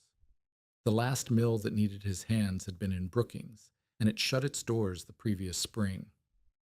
"I am a man who knows how to do a thing that nobody needs done anymore," Tolef said. He was looking at the tower when he said it, and his voice was the voice of a man who had made peace with a verdict, but not with the feeling behind it. "Somebody needed it done," Beret said. Tolef looked at her. Something moved behind his eyes, not quite a smile, but the acknowledgement that what she said was true and that it mattered. They worked together for 3 weeks, not on the tower was finished, but on improvements that Tolef had been thinking about since he left in October.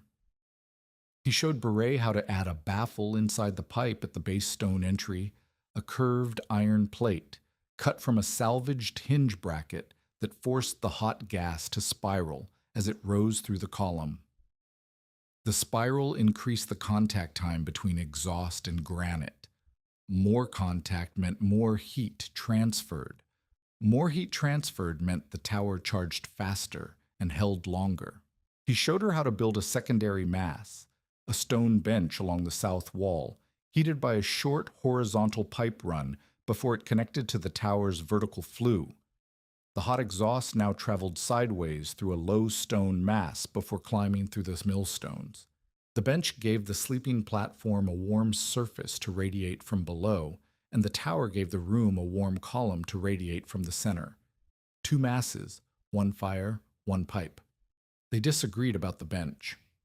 Beret wanted it larger, extending along 2 walls, creating a heated perimeter that would push warmth toward the center from every direction.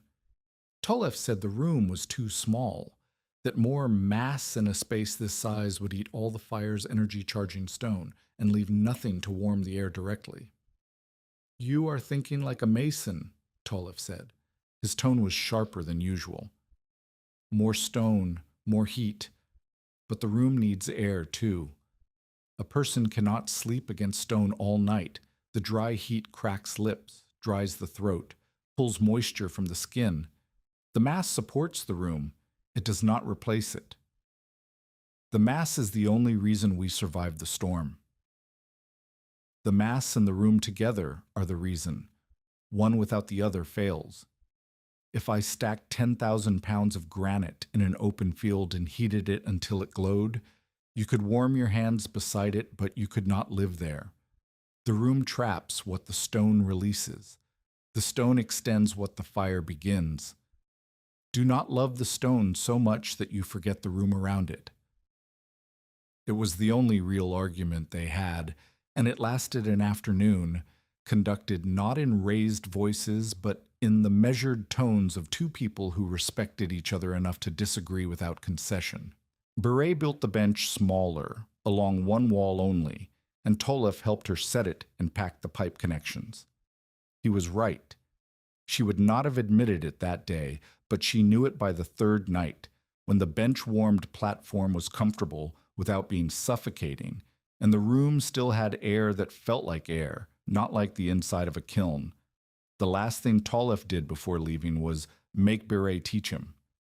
He sat on the platform with his hands on his knees and told her to explain the entire system from fire to stone to air to sleep without his help, without his corrections, without pausing for confirmation.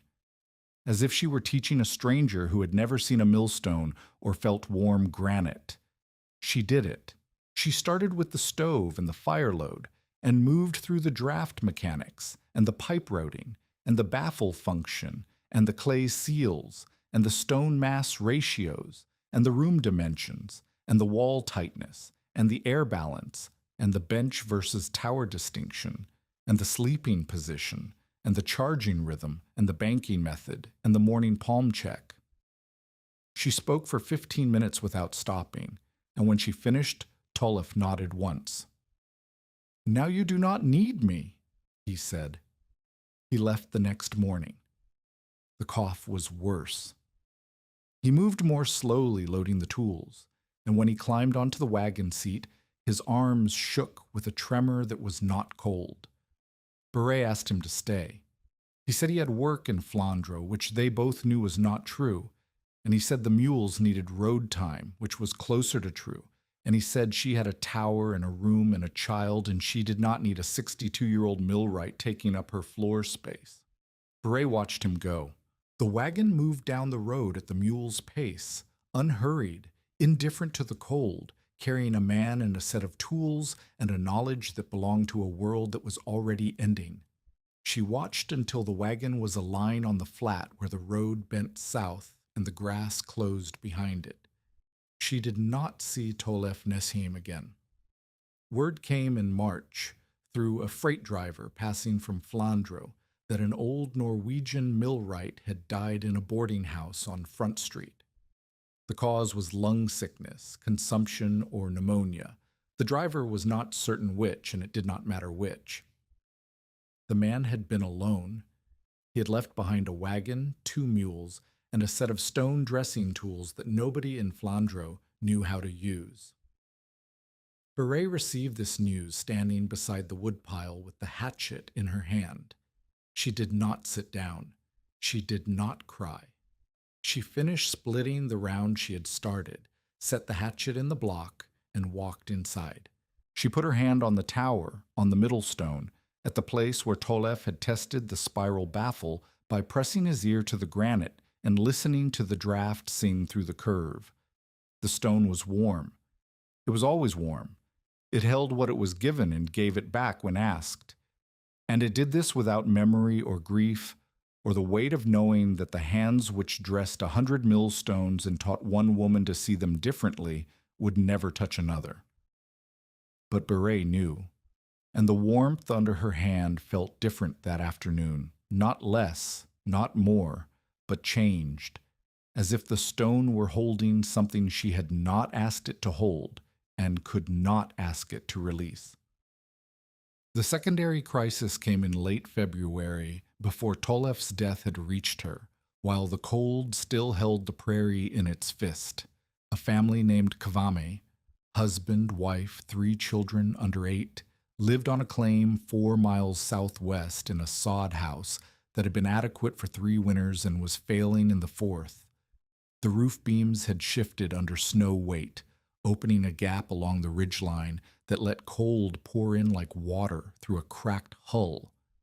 Their stove was good, their fuel was sufficient, but the gap bled heat faster than the stove could replace it, and on a night when the temperature dropped past 25 below, the youngest child, a boy of 3, developed the same wet chest sickness that had taken Christy weeks to shake. Maren brought the news at mid-morning, her horse steaming in the cold, her voice clipped with the urgency of a woman who had seen a sick child before and knew what the next 12 hours could bring. "The boy's bad," Maren said. "The house is losing heat through the ridge. Eric Kavame cannot fix the gap in this cold. The sod is frozen solid. The straw packing crumbles the moment it thaws against the warm side. The wife is holding the child beside the stove and feeding wood at a rate they cannot sustain for more than 2 days. "Can you help?" Maren asked. Beret looked at her woodpile. She looked at the tower. She looked at Christy, who was sitting on the platform drawing letters in the frost on the window cloth with her fingertip, the letters melting as fast as she traced them.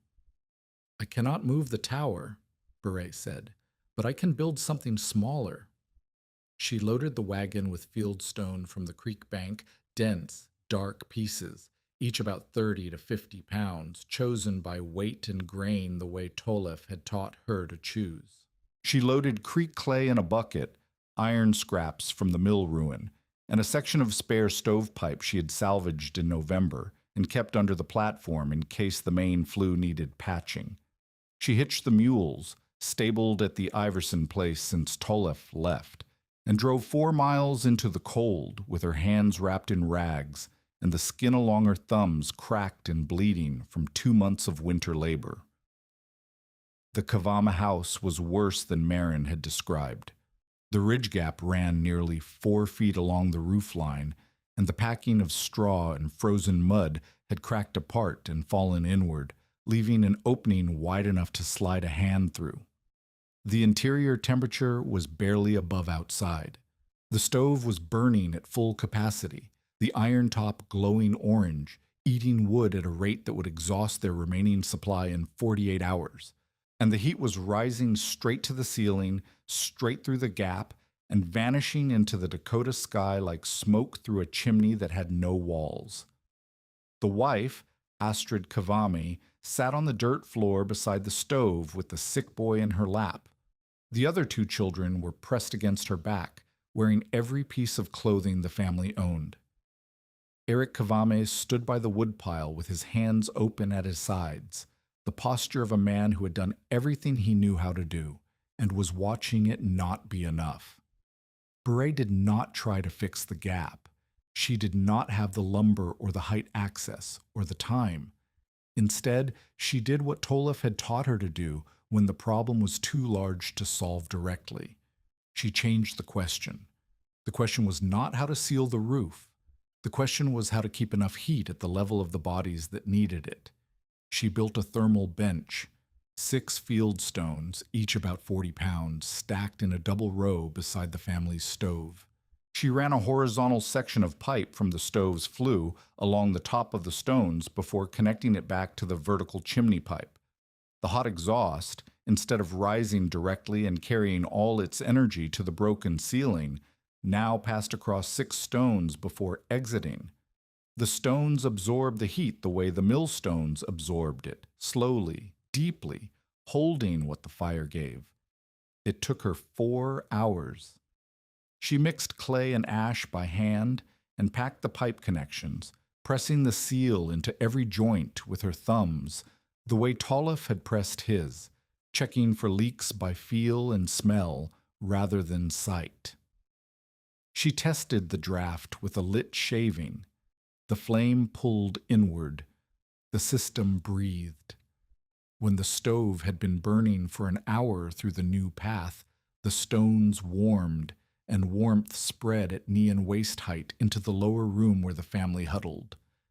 Not the fierce heat of a roaring fire, the slow, steady warmth of mass doing what mass does, catching what passes through it and giving it back later, at the level where it was needed, in the hours when the fire could not keep pace with the cold. Astrid Kvamme had not spoken a word since Beret arrived. Now she put her hand on the stone bench and held it there. Her boy was sleeping on a pallet beside the stove. The warmth from the bench reached the pallet at floor level, wrapping around the child from below. "It is warm," Astrid said. "It will stay warm after the fire drops," Beret said. "Not as long as a bigger mass would, but longer than air alone. Feed the stove hard in the evening, bank it at dark, check the bench at dawn. The stones will buy you the worst hours." She drove home in the dark. Her hands were bleeding from the fieldstone edges, and the cold had split the skin along her knuckles in places that would not heal until spring. She had spent 6 hours away from Christy, who was with Marin, and every minute of the drive back she felt the distance between herself and the child like a rope pulled taut. But she also felt something else. She felt the bench under Astrid's hand, felt the woman's silence break, felt the heat arriving where it was needed because Beret had understood not just what to build, but why. She had not copied the tower. She had applied the principle that Tolef had made her recite from memory, the principle that mass absorbs and mass returns, that the shape does not matter but the weight and the tightness do, that the room and the stone together make the system and neither alone is enough. Tolef had told her, "You do not need me." He was right. She had built a thermal mass she had never designed before, in a house she had never entered, for a family she barely knew, using stones she had chosen from a creek bank by instinct and training, and it worked. Not because she was the millwright student, because she had become the thing the millwright recognized in her on that October afternoon when he stopped his wagon and read her rigging. Someone who understood what stone could hold. If this story reminds you that the knowledge people dismiss is sometimes the knowledge that saves lives, share it with someone who needs to hear it. Because what Beret built did not stop at one shack by a creek. The Kavame boy survived. The bench held through February. The family repaired the roof gap in March when the thaw softened the sod enough to work. They kept the bench. Astrid Kvamme told every woman she met what the widow by the creek had done with 6 stones and a length of pipe, and the telling carried weight because Astrid was not a woman who spoke easily or praised without cause. Halvor heard about the Kvammes.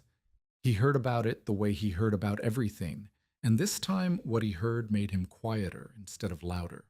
His arguments about smoke danger and cracked stone sounded thinner now that a sick child had survived on a fieldstone bench, while the conventional shelter above it was failing. The arguments did not disappear.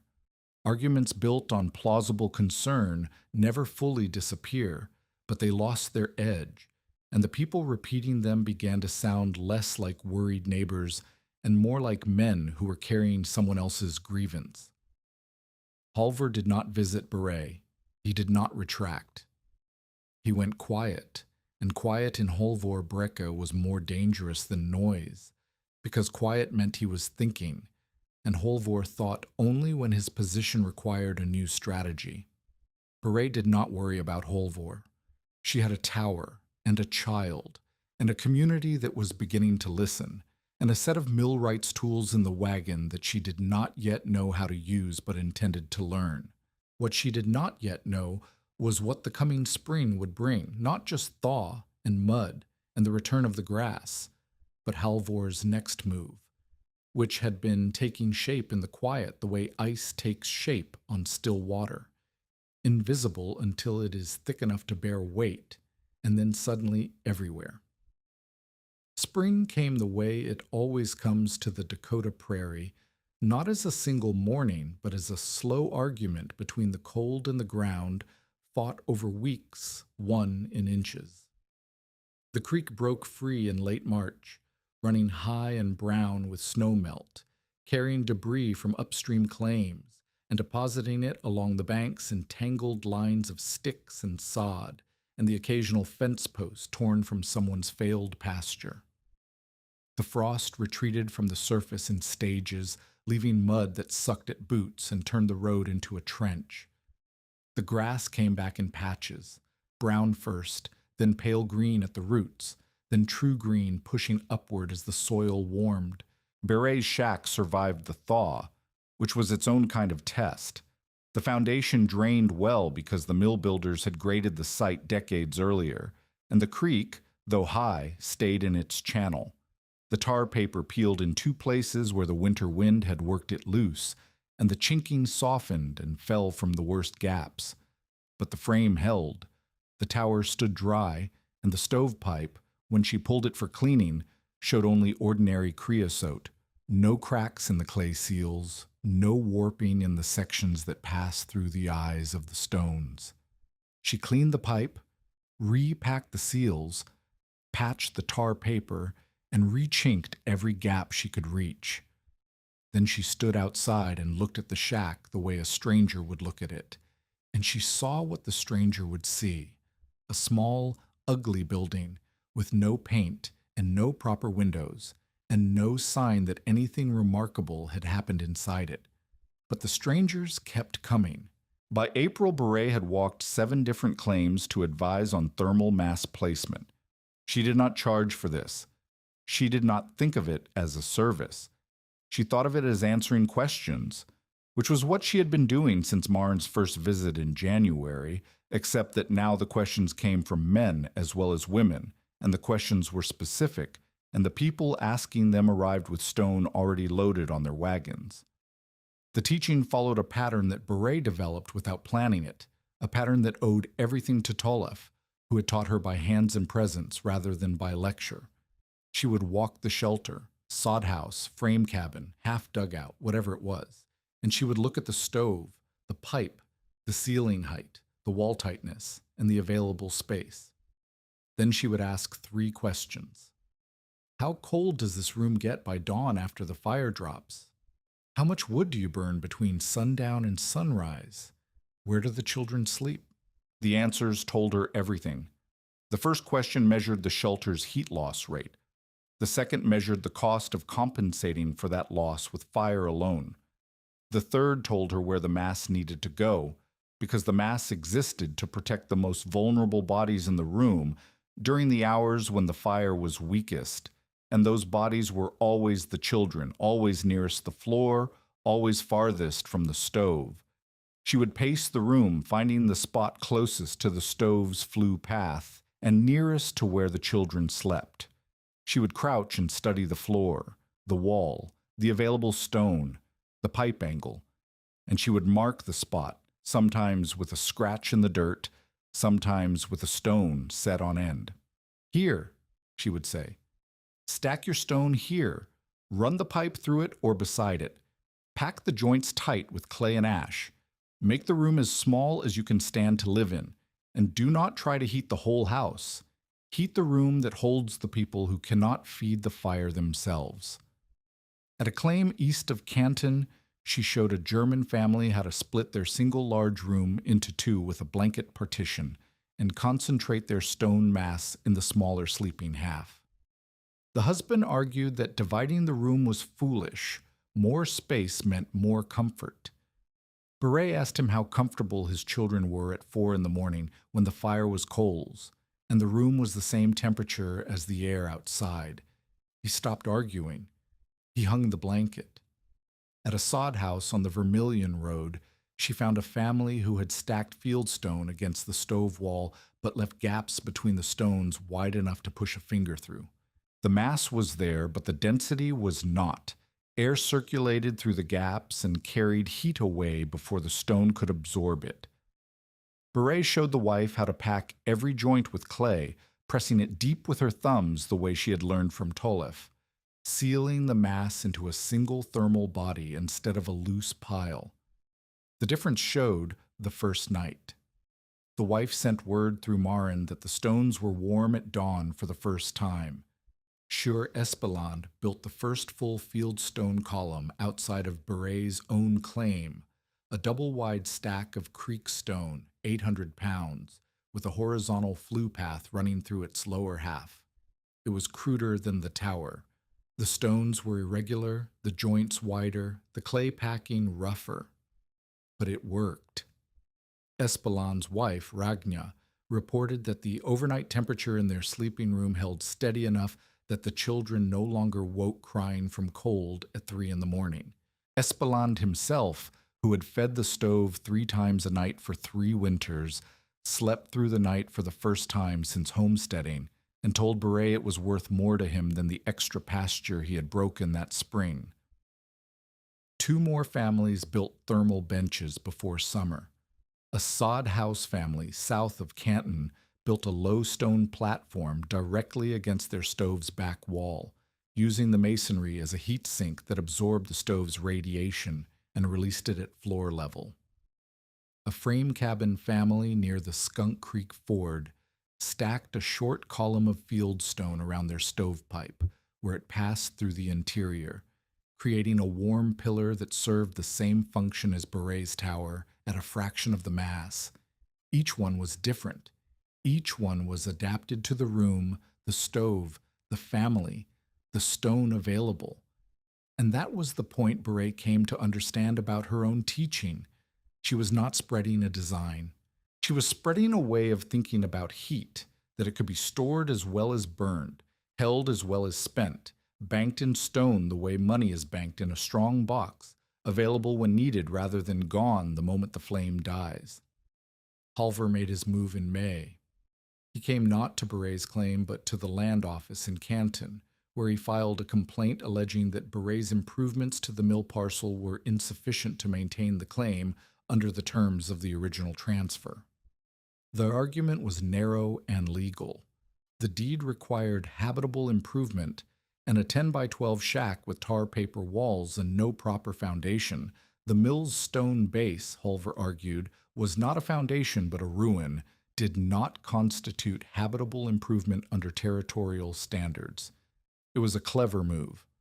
Halvor did not need to win the complaint outright. He needed to create enough procedural uncertainty that the parcel's status came into question, at which point he could offer to resolve the matter by reacquiring the deed, generously, of course, for the family's sake. Beret learned about the filing from the land office clerk, a young man named Peter Assen, who rode out to inform her because the law required notification and because, having heard about the tower from Cutter, he thought she deserved a chance to respond before the paperwork advanced. Assen stood in the shack and looked at the tower the way everyone looked at the tower, with the expression of someone doing arithmetic they had not expected to need. He touched the stone. He studied the room. He wrote notes in a small ledger.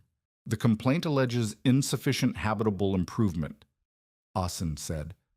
What I see is a dwelling with a stove, a sleeping platform, walls, a roof, a door, and a heating system I've never encountered before. Whether the land office considers this habitable is a question for the inspector, but I will tell you that I have seen proved-up claims accepted with less construction than this. When does the inspector come? He is scheduled through the county in June. I will make certain this parcel is on his route. Assen left. Beret sat in the warm room and felt the anger move through her, the way a slow fire moves through green wood, not the sharp blaze of surprise, because she was not surprised. She had been waiting for this since January, since the quiet began. Whispers had failed. The tower had answered them. So Halvor had moved to the only battlefield where Beret could not answer with stone and heat, paper and procedure. She could not hire a lawyer. She had $9. She could not travel to Canton to argue without leaving Christie alone. She could not prove anything the inspector would not see for himself when he walked through the door. So she improved the claim. Through May and into June, Beret replaced the worst tar paper walls with shiplap boards, bought on credit from the lumber yard, $4 down, the rest owed against the fall. She re-chinked every joint with fresh clay and straw. She dug a drainage trench around the foundation perimeter. She built a proper door frame with iron hinges salvaged from the mill. She cleared and broke a quarter-acre garden plot beside the creek and planted potatoes, turnips, and onions from seed stock Marin gave her. She did all of this alone, with Christie hauling water and holding boards, and the work took 6 weeks and left her thinner than she had been since the worst of January. Her hands, which had partially healed during the spring, split open again along the old blister lines. When the inspector arrived in June, a tired man named Hauge, who had been writing claims for 2 weeks and wanted nothing except to finish his route, he walked into a dwelling with solid walls, a working stove, a heating system unlike anything he had seen, a sleeping platform, a stocked shelf, a producing garden, and a child who was clean, fed, and reading from a primer. Hauge touched the tower. He asked Beret to explain the system, and she explained it the way Tollef had made her explain it, completely, clearly, without hesitation, without pausing for approval. Hauge wrote for 10 minutes. Then he looked up. Mrs. Hogland, this claim is improved. I will note that the dwelling is unconventional in design, but functional and habitable. I will also note that the heating system is the most efficient use of salvaged materials I have encountered in 14 months of inspection work. The complaint died. Halvor received notice that the claim had been upheld. He did not file again. The resolution came in October, almost exactly 1 year after Beret had stepped off the freight wagon into the mud. It came not as confrontation, but as need. The elder Hoglunds had expanded their cattle operation over the summer, building a new line shack on the north pasture for a hired man who would winter with the stock. The shack was frame-built, chinked, roofed, everything Cutter would have approved. But Halvor had supervised the construction, and Halvor believed conventional methods needed no improvement, and the walls were thinner than they should have been and the stove was undersized for the room. The hired man lasted until the first hard freeze in November. Then he quit, because the shack bled heat so fast that he burned through his weekly fuel allotment in 3 days and spent the remaining 4 feeding the stove with fence rails and dried dung. Even then, the room never reached a temperature where a man could remove his coat to sleep. Halvor needed the shack occupied. Without a winter hand, the cattle on the north pasture would scatter and die. Fixing the shack by conventional means, thicker walls, bigger stove, more fuel, meant money the Hoglunds had already spent on the expansion, and every conventional solution led back to the same problem: more fuel, more labor, more cost, for a room that would still lose its heat the moment the fire dropped. Beret heard about it from Maren. She did not seek Halvor out. She waited because she knew that need would bring him. Need always brings the people who laughed first. He came on a Thursday in November. He dismounted, tied his horse to the water wheel shaft, and walked to the door. Beret opened it before he knocked. Halvor stood on the threshold and looked into the room he had never entered. The warmth pushed past Beret into the cold air, carrying the mineral smell of heated granite. The tower stood at the center, gray and solid, and radiating heat from 2,400 pounds of stone that a man had once called dead weight and grave markers. He did not step inside. "I need your help," he said. "The line shack," Beret said. "It does not hold heat." "I know. Can you fix it?" Beret looked at him. She thought about the deed and the laughter and the whisper campaign and the land office complaint and the year of pressure designed to make her sell. She thought about all of it, and she felt the anger the way she felt the cold, as a fact, not as a force that controlled her. "I can show you how to fix it," she said. "You will do the work yourself." "Fine. And you will pay for the stone and the pipe fittings." "How much?" $6 for materials, nothing for the knowledge. The knowledge is free. The economy of the exchange was not the point. The point was that Halvor Brekka was standing at the door of the woman he had tried to destroy, asking for the thing he had mocked, and paying for it with money that acknowledged its value. $6 was less than the cost of a replacement hired man's first week of extra fuel, and they both knew it. "Done," Halvor said. Beret walked him through the design, not the full tower, which the line shack did not need, but a fieldstone bench along the stove wall with a horizontal flue pass. Sized for the room, packed tight, positioned to radiate at sleeping height. She drew it in the dirt with a stick. She told him the stone weight, the pipe dimensions, the clay mix, the joint depth, the room tightness. She did not soften the instruction, and she did not gloat. She taught the way Tolef had taught her, through specifics, through materials, through the assumption that the person in front of her was capable of learning if they were willing to listen. When she finished, Halvor mounted his horse. He looked down at her. "My brother would not have thought of this," he said. It was the closest he would ever come to an apology, and Beret understood it as such. She had never needed his approval. What she had needed was simpler, for the world to see that the thing he mocked was the thing that worked. Halvor built the bench himself.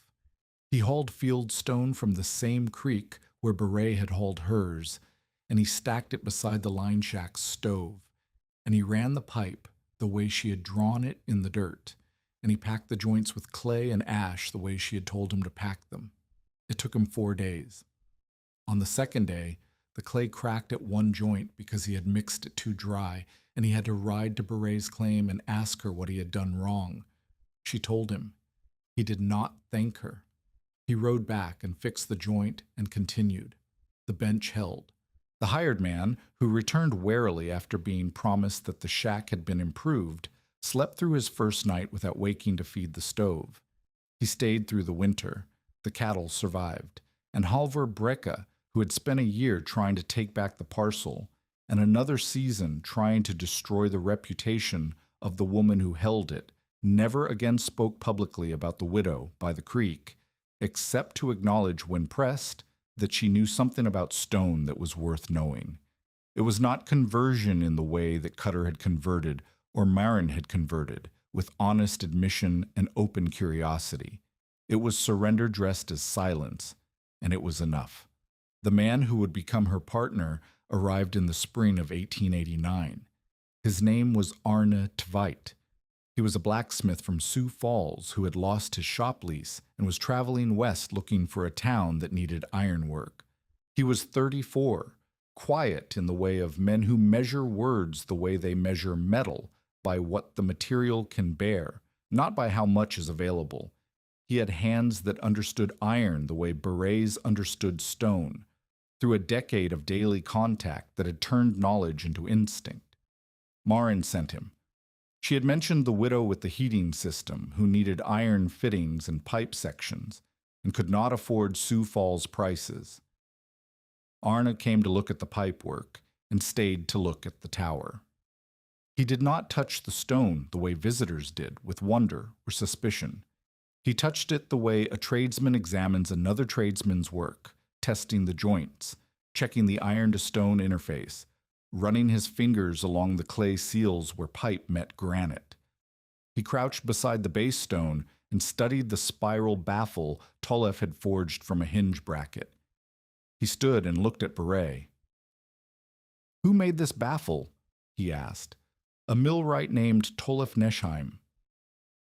"The curve is even. That is good work. But the edges are rough. They are catching creosote and slowing the gas. I could dress them smooth. The draft would improve." "What would that cost?" "A meal and the chance to study how the pipe meets the stone. I have never seen exhaust driven through a mass this way. The iron could be better. Better iron would make the whole system last longer." He stayed for the meal.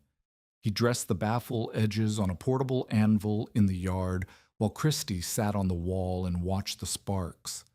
The dressed baffle went back into the tower, and that evening the draft pulled cleaner, the stove drew harder, and the charge time shortened by what Beret estimated was a quarter hour. Arne came back the following week to replace a cracked pipe section. He fabricated the new section from sheet iron he carried in his wagon, shaping it over his anvil with a series of hammer strikes so precise that the finished pipe fit the stone eye with less than a finger's width of clearance on each side. He came back the week after to build a new damper plate with finer adjustment than the salvaged original. Each visit was a trade, his iron skills for her thermal knowledge, and each visit lasted longer than the last. They talked about pipe routing and room design, and the question of how to scale the principle for larger buildings. They talked about whether cast iron held up better than sheet iron in the high heat zone near the stone entry.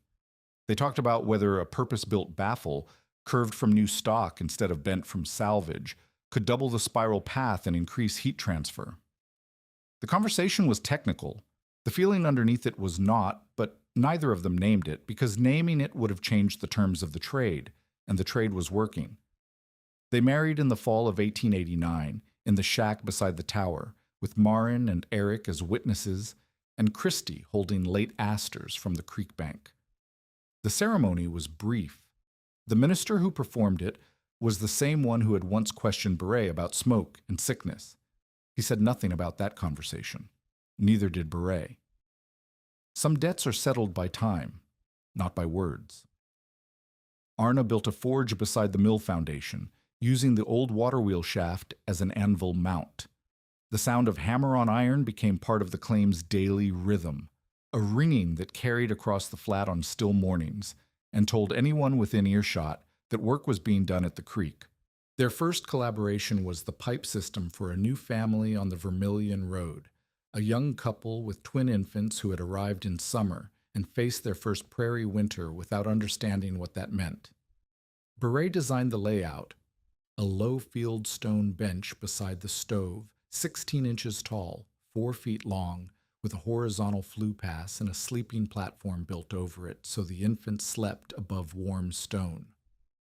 Arnie fabricated every iron component, the pipe sections cut to exact length, the baffle insert shaped on his anvil with a double curve that Tollef's salvaged hinge bracket could never have achieved, the damper plate machine to slide with one finger instead of needing both hands, and a hammer tap.